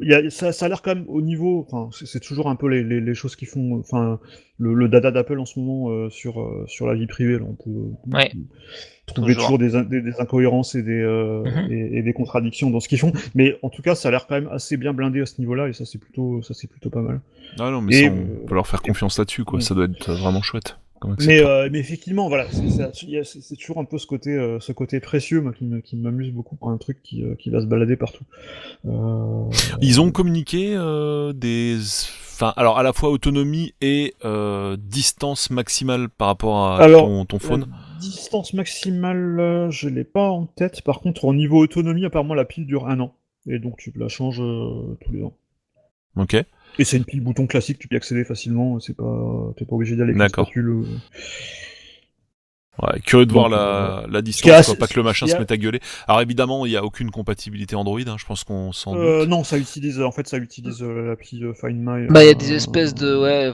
j'ai vu des pseudo-rumeurs qu'apparemment, déjà via le NFC, tu pourrais échanger des infos. Et puis par contre, ça doit pouvoir marcher sur le web, parce que tu vas pouvoir utiliser l'appli iCloud quand même, parce que t'as l'appli localisée, elle est sur le site iCloud aussi. Donc ça marche peut-être comme ça. Sur Android, tu peux peut-être arriver quand même à l'utiliser à peu près avec Avec le site web iCloud peut-être, mais en tout cas c'est clair que c'est un truc qui est vraiment fait pour. Ouais, non, Oui. je pense qu'il faut un iPhone derrière obligatoirement. Voilà, c'est comme l'Apple Watch, quoi. C'est vraiment un truc qui est fait pour les AirPods, c'est vraiment fait pour ajouter une pièce à l'écosystème en fait. Carrément. Donc, Yes. mais en Bon, tout bah, cas, chouette petit accessoire. voilà, Je en trouve. tout cas, bon, même si on peut ironiser sur le prix des accessoires, sur le fait qu'on peut pas en faire grand chose si on ne l'ajoute pas un porte-clés ou quoi. En tout cas, ça a quand même l'air d'être vraiment bien fichu au niveau logiciel, donc. Non, mais ça, ouais. Comme je disais, on peut leur faire confiance. Je pense que ça Ouais. doit être blindé, ça doit être très bien fait et très bien fini, autant sur le plan matériel que logiciel, quoi. Reste que bon, ça fait pas non plus rêver outre mesure. Oui, Quoi. voilà, mais Je veux dire, c'est le seul produit qui a été annoncé vraiment de zéro. Les ouais. autres iMac et Mais iPad Pro, on savait ce que voilà, c'était. voilà, mais ça, je pense vraiment que c'était un truc qui se sont dit, bon, maintenant, on le sort, parce que sinon, on sortira jamais. Et à mon avis, l'idée, en fait, c'était, d'origine, je pense que c'était le sortir en même temps que l'iPhone 11, parce que c'était l'iPhone 11 qui avait cette puce U1. Et à mon avis, je pense, et là, ça aurait eu un impact sympa, parce que du coup, ça aurait été, voilà, en faisant l'iPhone 11, et puis on sort aussi ce truc-là. Là, maintenant, c'est vrai que c'est plus grand, en plus, on savait tellement Surtout, déjà je vois pas avant bien la ce truc logique en fait. Je vois pas bien la logique dans une conférence où majoritairement tu bases au. Enfin, c'est très très bizarre. En fait, donc tu parles d'iPad Pro. Donc Oui. l'iPad Pro, a priori, c'est pour les pros. Mm. L'iMac, on va dire que ça pourrait être logiquement pour des pros, sauf que les configs, a priori, sont plutôt des trucs moyenne gamme, plutôt Oui, grand après public, quoi. c'était un peu une conf un petit peu fourre-tout en fait parce Ah oui, il y a oui, eu alors clairement. parce on va pas en parler parce qu'on va quand même pas faire épiloguer sur une nouvelle couleur d'iPhone. Mais il y a aussi en fait ils ont aussi annoncé un nouvel iPhone 12 en mauve Oui, oui, et du coup incroyable. et du coup voilà incroyable et du coup t'avais quand même une progression en fait parce qu'ils ont commencé par C'est pour accompagner la nouvelle Switch Lite mauve. Non, je exactement. déconne. Du coup, ils ont commencé par les services d'abord, ensuite ils ont parlé de l'iPhone, et ensuite, en parlant de l'iPhone, ils ont dit ah bah tiens, on sort aussi ça, parce qu'ils ont annoncé aussi des nouveautés Mm. sur l'appli localisée aussi, et du coup ils ont Ouais, profité. Voilà, mais du coup c'est vrai que c'est un truc qui aurait, fourre-tout. voilà, c'était un truc fourre-tout, et puis je pense que là c'était vraiment dit, on va pas attendre la rentrée de septembre pour le sortir, Ouais. et on n'a pas d'autres d'autres endroits pour le placer, donc on va le placer là quoi. C'est clairement c'est. En effet. Yes, du Enfin, coup, c'est on l'impression que ça faisait. va fermer le chapitre du AirTag. Donc c'est pas une nouveauté, ça existe depuis des années, ce genre de truc, mais Mais là, ouais. peut-être pas de la Mais c'est qualité un- de ce que Voilà, c'est fournira ça. Apple, ça j'en suis assez convaincu. C'est Même si j'ai la- personnellement pas d'iPhone, c'est je toujours pense que ça le doit truc, être... c'est Apple prend un truc qui existe déjà et ils en font Voilà. leur version, quoi. Yes, Voilà, du voilà. coup on passe à l'Apple TV 4K. Et voilà, l'Apple TV 4K, parce qu'il y avait il y a une mise à jour de l'Apple TV 4K. Oui. Alors, l'Apple TV 4K en soi, elle est pas très très intéressante parce que c'est pratiquement la même que celle qui a été sortie il y a 2-3 ans, je crois qu'elle était Et sortie qui la était 4K. déjà pas non plus. Voilà, et qui était déjà une évolution qui apportait juste la 4K par rapport à Je me la rappelle qu'on précédente. en avait parlé. Mais ce qui est intéressant, c'est que cette Apple TV 4K a une nouvelle télécommande. Ouais. Et, enfin, une nouvelle télécommande. Je dirais plutôt une nouvelle ancienne télécommande, parce qu'en fait, c'est un petit peu un rétro-pédalage. Alors, pour rappel, l'Apple TV, en 2015, donc, Apple avait sorti la première Apple TV avec tvOS. Mhm. Et cette Apple TV avait une télécommande qui était la Siri Remote, qui était une télécommande entièrement tactile. Et disons que, enfin, elle a toujours été très très controversée cette télécommande parce que le côté tactile était pas forcément, c'était sympa, mais non plus c'était pas non plus Utile. foufou. Pas forcément utile. Il voulait un petit peu concurrencer la Wii, enfin faire de la Wii, ça a apparemment marché parce qu'il n'y a pas vraiment beaucoup de jeux qui l'ont utilisé non plus. En plus, elle avait un gros problème cette télécommande, c'est qu'elle était parfaitement symétrique parce que forcément c'est Apple quoi. Et du coup, bah, des fois, on la prenait. Moi, ça m'arrive encore des fois aujourd'hui, parce que j'ai encore une Apple TV HD, et ça m'arrive encore des fois de la prendre à l'envers à chaque fois, et de pas savoir où est le. Ouais, puis Parce aussi qu'en fait, ils voulaient s'imposer pour le gaming et les mecs voilà, ils te disent bah voilà c'est ton nouveau contrôleur de jeu quoi, ok voilà, super. et entre temps, en plus, maintenant, Vous avez pas trop joué, vous. voilà. Vous savez pas trop ce que c'est le jeu vidéo. Et en plus, maintenant, entre temps, ils ont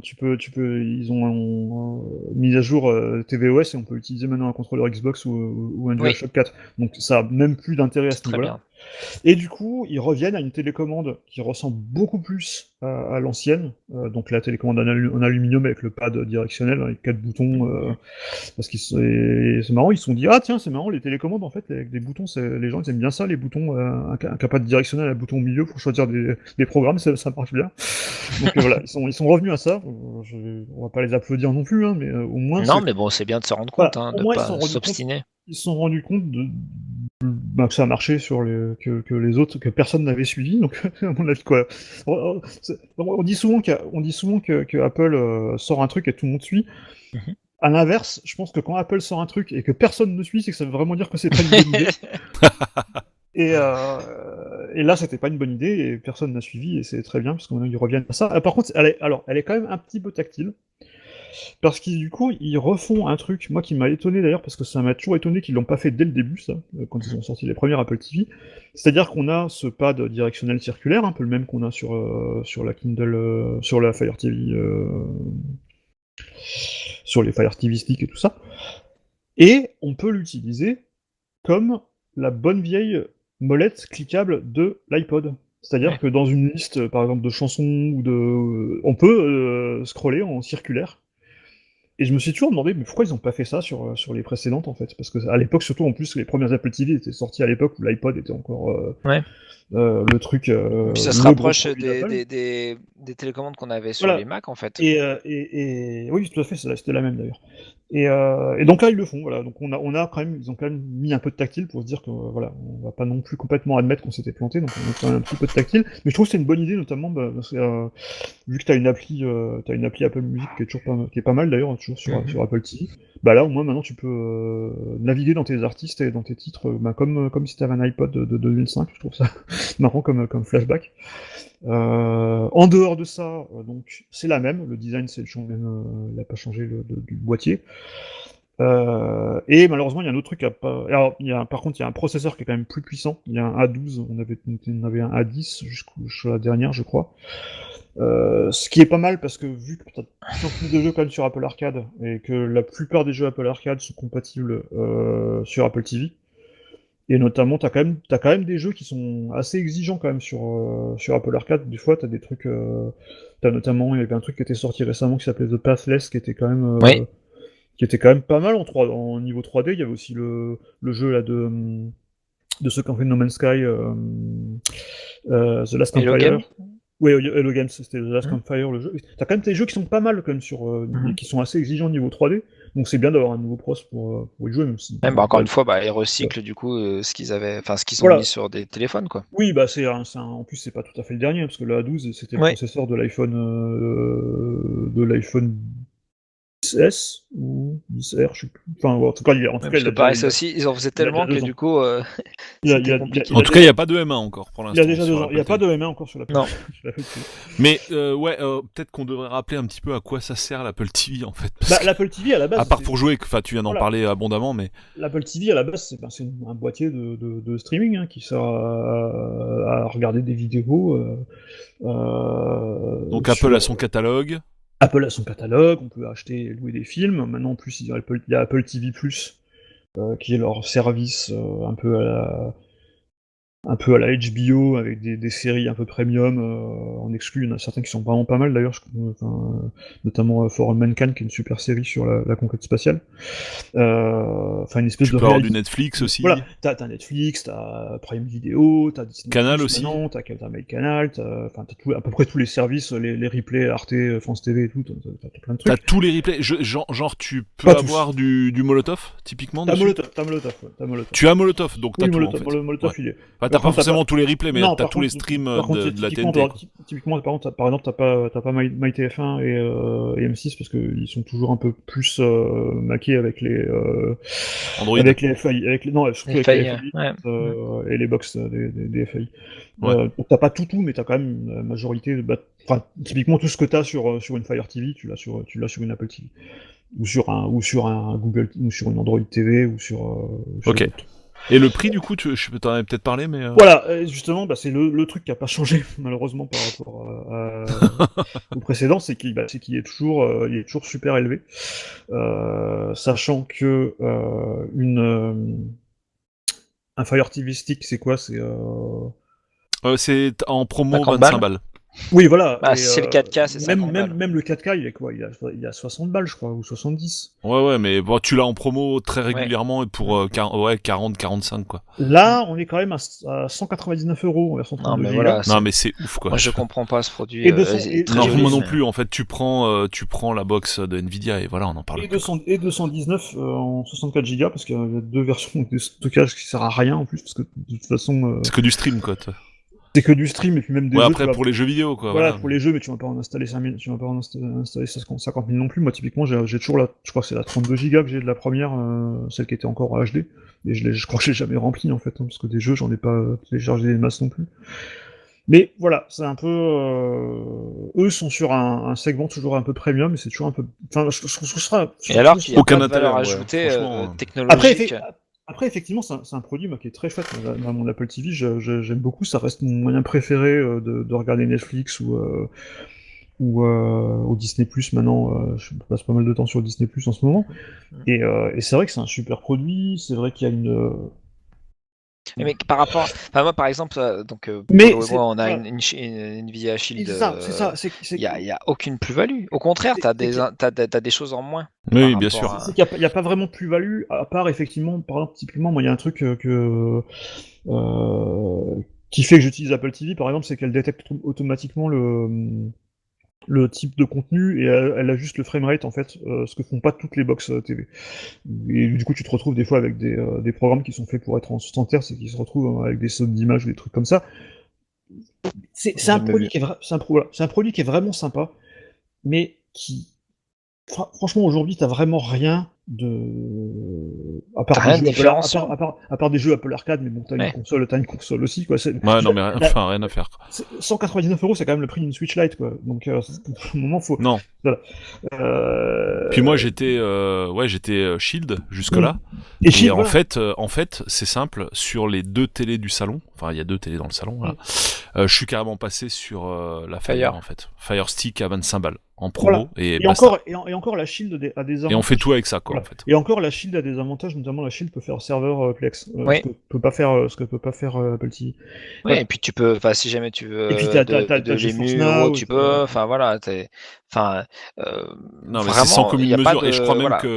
même que c'est 150 balles en fait la Shield premier prix, non? Oui, Je me oui, trompe. Il y en a peut-être, je sais pas, le Styx il est pas, enfin la moins chère elle est à 99 ou un truc comme ça. Ah ouais, Mais, non, d'accord.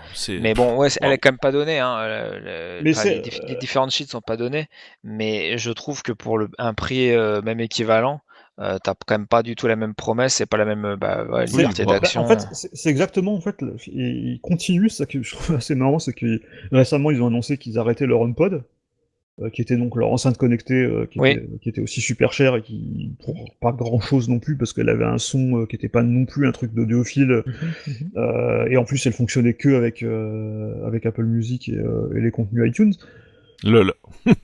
Et voilà, c'est toujours un peu la même histoire, c'est qu'ils essaient de faire du haut de gamme sur un segment où t'as pas vraiment besoin d'haut de gamme en fait, parce qu'en vrai, effectivement, t'auras peut-être des gens assez pointilleux qui vont dire ah mais elle gère mieux tel ou tel HDR ou je sais pas quoi, mais la majorité Non mais des gens, le gros ils vont problème pas c'est payer- que le haut de gamme ne peut pas faire moins que du bas de gamme en termes de voilà, fonctionnalité.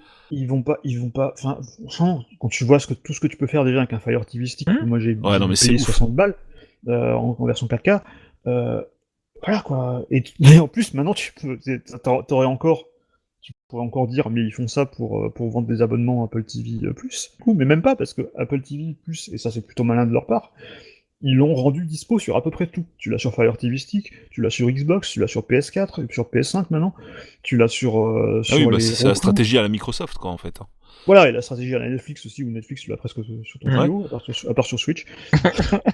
mais voilà, c'est un peu voilà, je sais pas trop comment ils positionnent ce produit. Alors aux États-Unis, t'as aussi l'espèce de service de fitness Ouais. qu'ils ont sorti, la Fitness Plus, où t'as des vidéos, des cours en direct, tu peux synchroniser ça avec ton Apple Watch, donc ça c'est plutôt cool, mais bon, pas non plus foufou non plus quoi. Je fais du Ring Fit, ça aussi bien.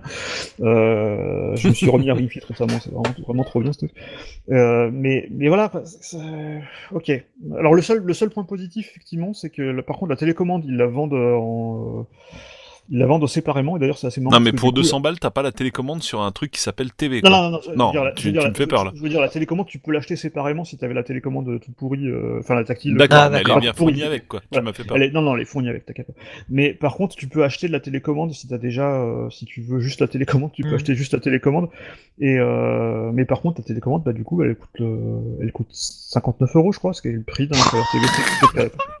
Donc pour le prix de la Fire TV Stick, t'as la télécommande. C'est quand même un peu abusé, quand même. Non, c'est voilà. Pas client là, pour le coup.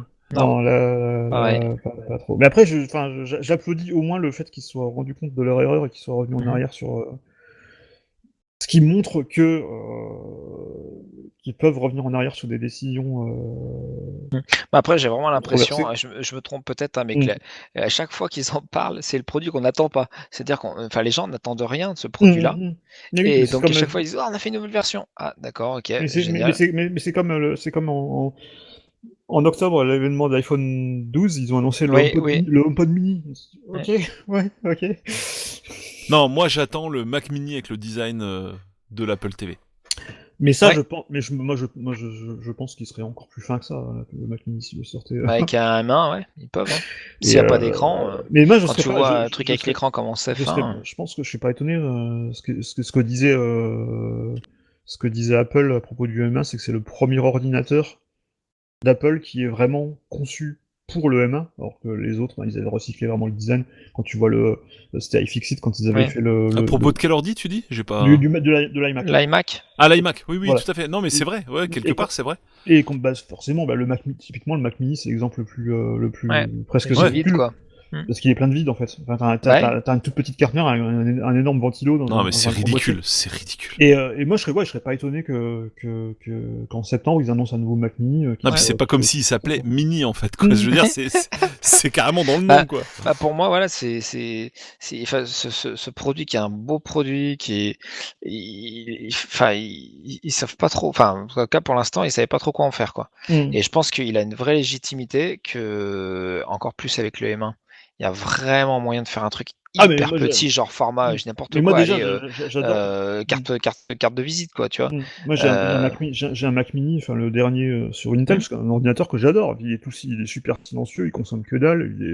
Il est maintenant, les derniers qu'ils avaient sortis, ils étaient vraiment, ils avaient un SSD en standard, ils étaient quand même vachement rapides. Mais c'est vrai que quand tu vois ce qu'ils ont fait avec l'iMac et quand tu vois toujours l'Apple TV, tu te dis mais pourquoi quand est-ce qu'ils sortent le Mac Mini comme ça, quoi. Ouais. Pour moi c'est une question de temps, il n'y a pas de techniquement. Mais d'ailleurs même en noir ce serait classe, quoi. Franchement. Ce serait trop classe. Même en coloré. Même en coloré, ouais, bah ça oui. Mais maintenant que tu vois l'iMac, tu te dis mais ouais, je pense que ça va arriver, quoi. À terme, ça va arriver. Ou voilà ce qu'on peut dire sur Apple TV, c'est quand même pas foufou. Et les podcasts. Voilà, il y avait juste un dernier point qui a été évoqué assez rapidement dans la conf, mais qui a fait pas mal parler depuis.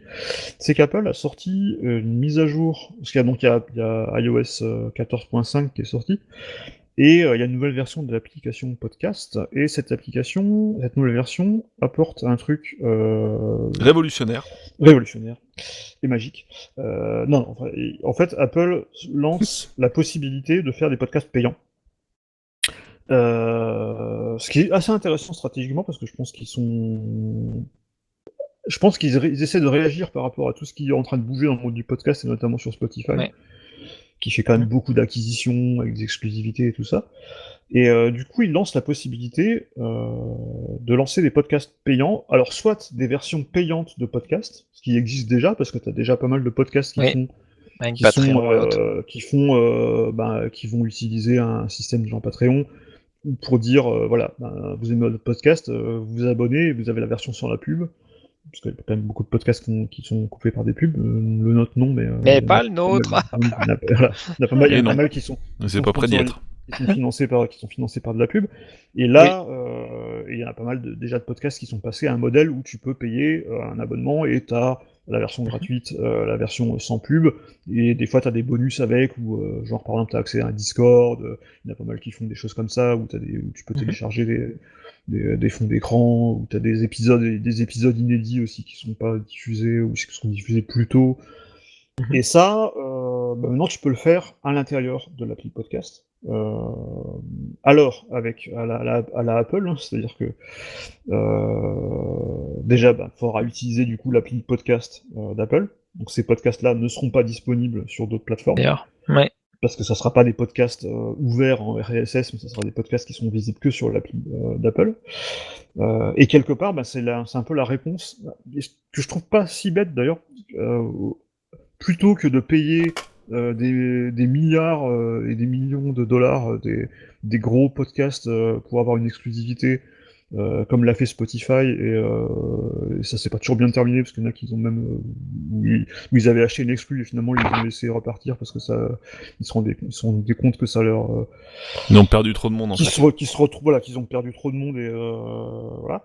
Ben là, au moins, ils créent des exclusivités quelque part, mais sans rien débourser, parce que c'est des podcasts qui vont décider de passer en formule payante et qui seront donc disponibles uniquement sur Apple Podcast. Et donc ça, c'est plutôt pas mal. Et en plus, tu peux très bien faire ça, ou alors tu peux carrément créer un podcast qui est entièrement payant. Et dire, voilà, je fais un podcast et mon podcast, faut payer pour l'écouter. La question, c'est de savoir si les gens sont prêts à payer pour des podcasts.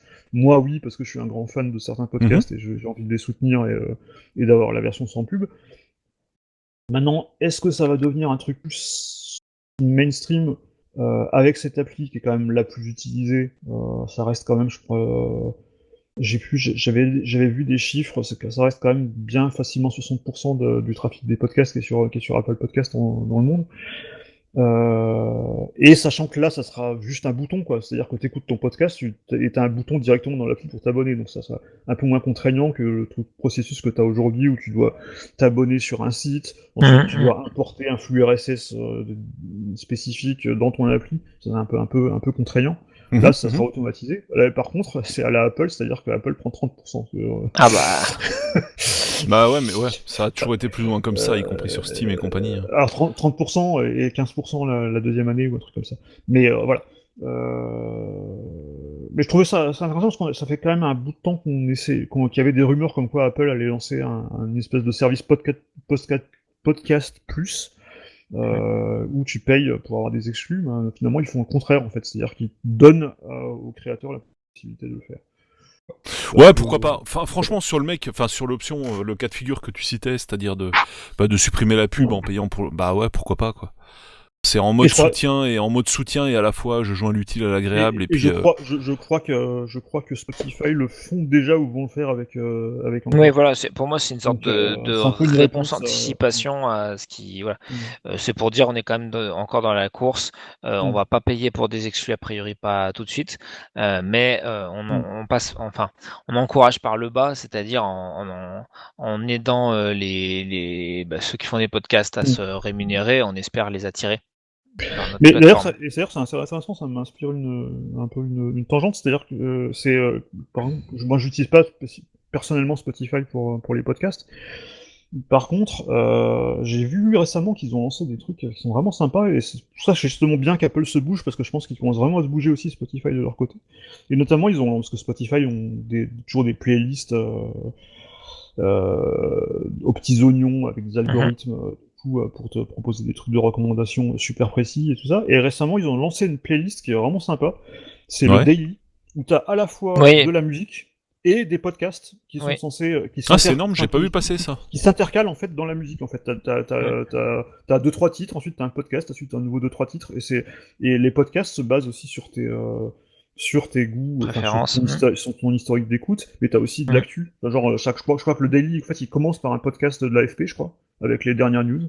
Voilà, je trouve que c'est pas mal de petits formats qui mélangent on voit qu'ils poussent, quoi, ils poussent sur pas mal de... Ils poussent bien, et je pense qu'Apple... parce qu'Apple, on rappelle que c'est quand même eux qui ont un peu lancé... c'est pas eux qui ont créé les podcasts, parce que les podcasts, ça existait déjà bien avant qu'Apple s'y intéresse, mais c'est eux qui avaient un peu repris le truc. Quand ça a commencé. Ça a commencé quand comment les podcasts? Les podcasts, en fait, c'est arrivé. Le mot pod, c'était d'iPod. C'était iPod, quoi. Ouais. Et en fait, c'est arrivé. Alors, je crois que. Mais je vois rien avant l'iPod en fait, moi. Enfin, de souvenirs de geek, on va dire. Moi j'ai le souvenir que j'ai commencé à en entendre parler de podcast vers 2004, vers 2005. En fait, moi, j'ai commencé avec l'iPod. Hein. C'était Apple, quoi. J'ai commencé à en entendre parler vers 2005, et en fait, à l'époque, tu devais utiliser un logiciel tiers en fait pour les synchroniser parce que tu n'avais pas encore la prise en charge dans iTunes. Et un peu après, je crois vers je sais plus si c'était fin 2005 ou quelque chose comme ça, ils ont sorti une version d'iTunes où tu pouvais synchroniser des podcasts directement. Oui. Et à partir de ce moment-là, ils ont créé leur moteur de recherche et l'index qui est encore utilisé aujourd'hui. Ouais, mais ça a quand même commencé avec l'iPod, on est d'accord. Ça a commencé avec l'iPod.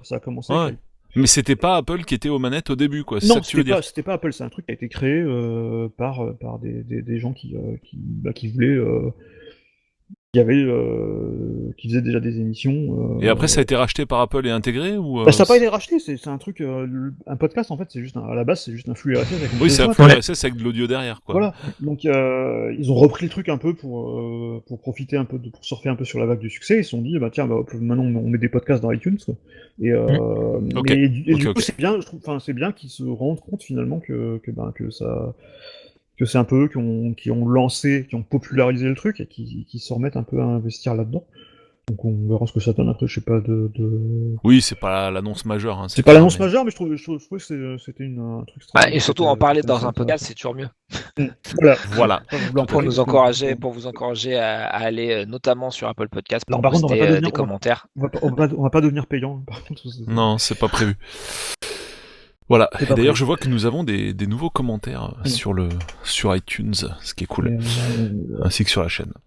Ouais. Sinon après il y avait des annonces qui étaient plutôt pour les États-Unis, mais genre des trucs sur la carte de crédit Apple. Donc ça nous intéresse pas du tout. Ouais, ça. Bref. Et du coup, vu qu'on n'a pas parlé de l'iPhone 12 Mauve, on a fait le tour. Excellent. Bon, et Stuff, merci pour ce gros résumé. Mais c'était quand même bien intéressant. Du coup, vous êtes client pour quoi, si on fait un tour de table vite fait? Alors moi, je suis client pas de cet iMac là, mais de celui qui va potentiellement arriver plus tard, et de l'iPad Pro, parce que mon iPad Air commence vraiment à faire la gueule, mon iPad Air 2 il commence vraiment à faire la tronche là, donc je pense que je pense qu'un iPad Pro 11, pour la peine le 11 pouces, pas celui qui a l'écran, parce que j'aime bien les petits iPads. Tu nous rappelles le prix de l'iPad Pro 11? L'iPad Pro 11 fait, je crois, dans les 900 €. Voilà. En version 128 Go. Ça qui est bien aussi sur les iPad Pro, c'est que t'as quand même du 128 Go en standard, donc c'est quand même pas mal. iPad Pro, qu'est-ce qu'il dit? 899 €, voilà, en version 11 pouces. Ouais, donc ça, l'iPad Pro, je pense que je suis plutôt client. L'Apple TV, moins. Surtout que je suis pas encore en 4K, donc la mienne me suffit. La télécommande, peut-être, si j'en ai un marre à jour de ma série remote, et si mon Apple TV, ma Harmony meurt, sachant que Logitech a arrêté de les faire maintenant officiellement. Ça va plus être possible. Donc ouais, je suis pas un peu client de ça, puis pourquoi pas essayer un AirTag un jour, mais voilà. Ouais, perso AirTag, et puis l'iMac, oui, moi c'est le côté logiciel que j'attends, comme je disais. Ouais. Mais ça va pas tarder à venir, et vraiment très très chouette truc, même si je regrette quand même certaines coupes franches, on va dire, lecteur carte SD, l'absence de support réglable dans la hauteur. C'est surtout bizarre. Et puis l'irréparabilité, voilà, moi c'est toujours le côté qui me fait un peu chier, quoi, un peu le lecteur carte SD, par contre, je serais pas étonné qu'ils reviennent sur la version, la grande version, parce que apparemment il revient sur les MacBook Pro. Oui, enfin même s'il pouvait revenir sur la petite, on serait pas fâché, je veux dire. Mais je serais pas étonné qu'il le laisse, qu'il le réserve comme. Oui, pareil. Sur les 27 pouces, tu peux. Malheureusement, oui. Toujours la stratégie Apple de t'oublies en fait l'entrée de gamme, t'oublies les deux premiers niveaux en fait, et tu passes directement en supérieur. Oui. Et puis après, ça sera peut-être décliné, c'est-à-dire qu'au bout les premiers générations, niveaux sont juste là pour le à partir d'eux, en fait, tu vois. Mais ouais. Le fameux. Bon, bah très bien. Du coup, ma foi, n'hésitez pas à faire part de vos retours et idées d'émissions, même pourquoi pas, parce que je vois qu'il y en a qui ont popé sur iTunes ou Apple Podcast, selon le système dont vous disposez. Vous pouvez également faire part des commentaires, toujours pareil, sur la chaîne YouTube de l'émission. Et puis, du coup, on va se retrouver la semaine prochaine. Réagir aussi, bien sûr, via les réseaux sociaux, dont on vous met tous les contacts en description de chaque épisode. Voilà. Bon, les petits amis, on va se quitter là-dessus, et puis on vous souhaite à tous une très bonne semaine, et puis on vous dit à bientôt pour un prochain épisode. Ciao à tous. À bientôt. Salut. Gamer and Geek. Gamer and Geek.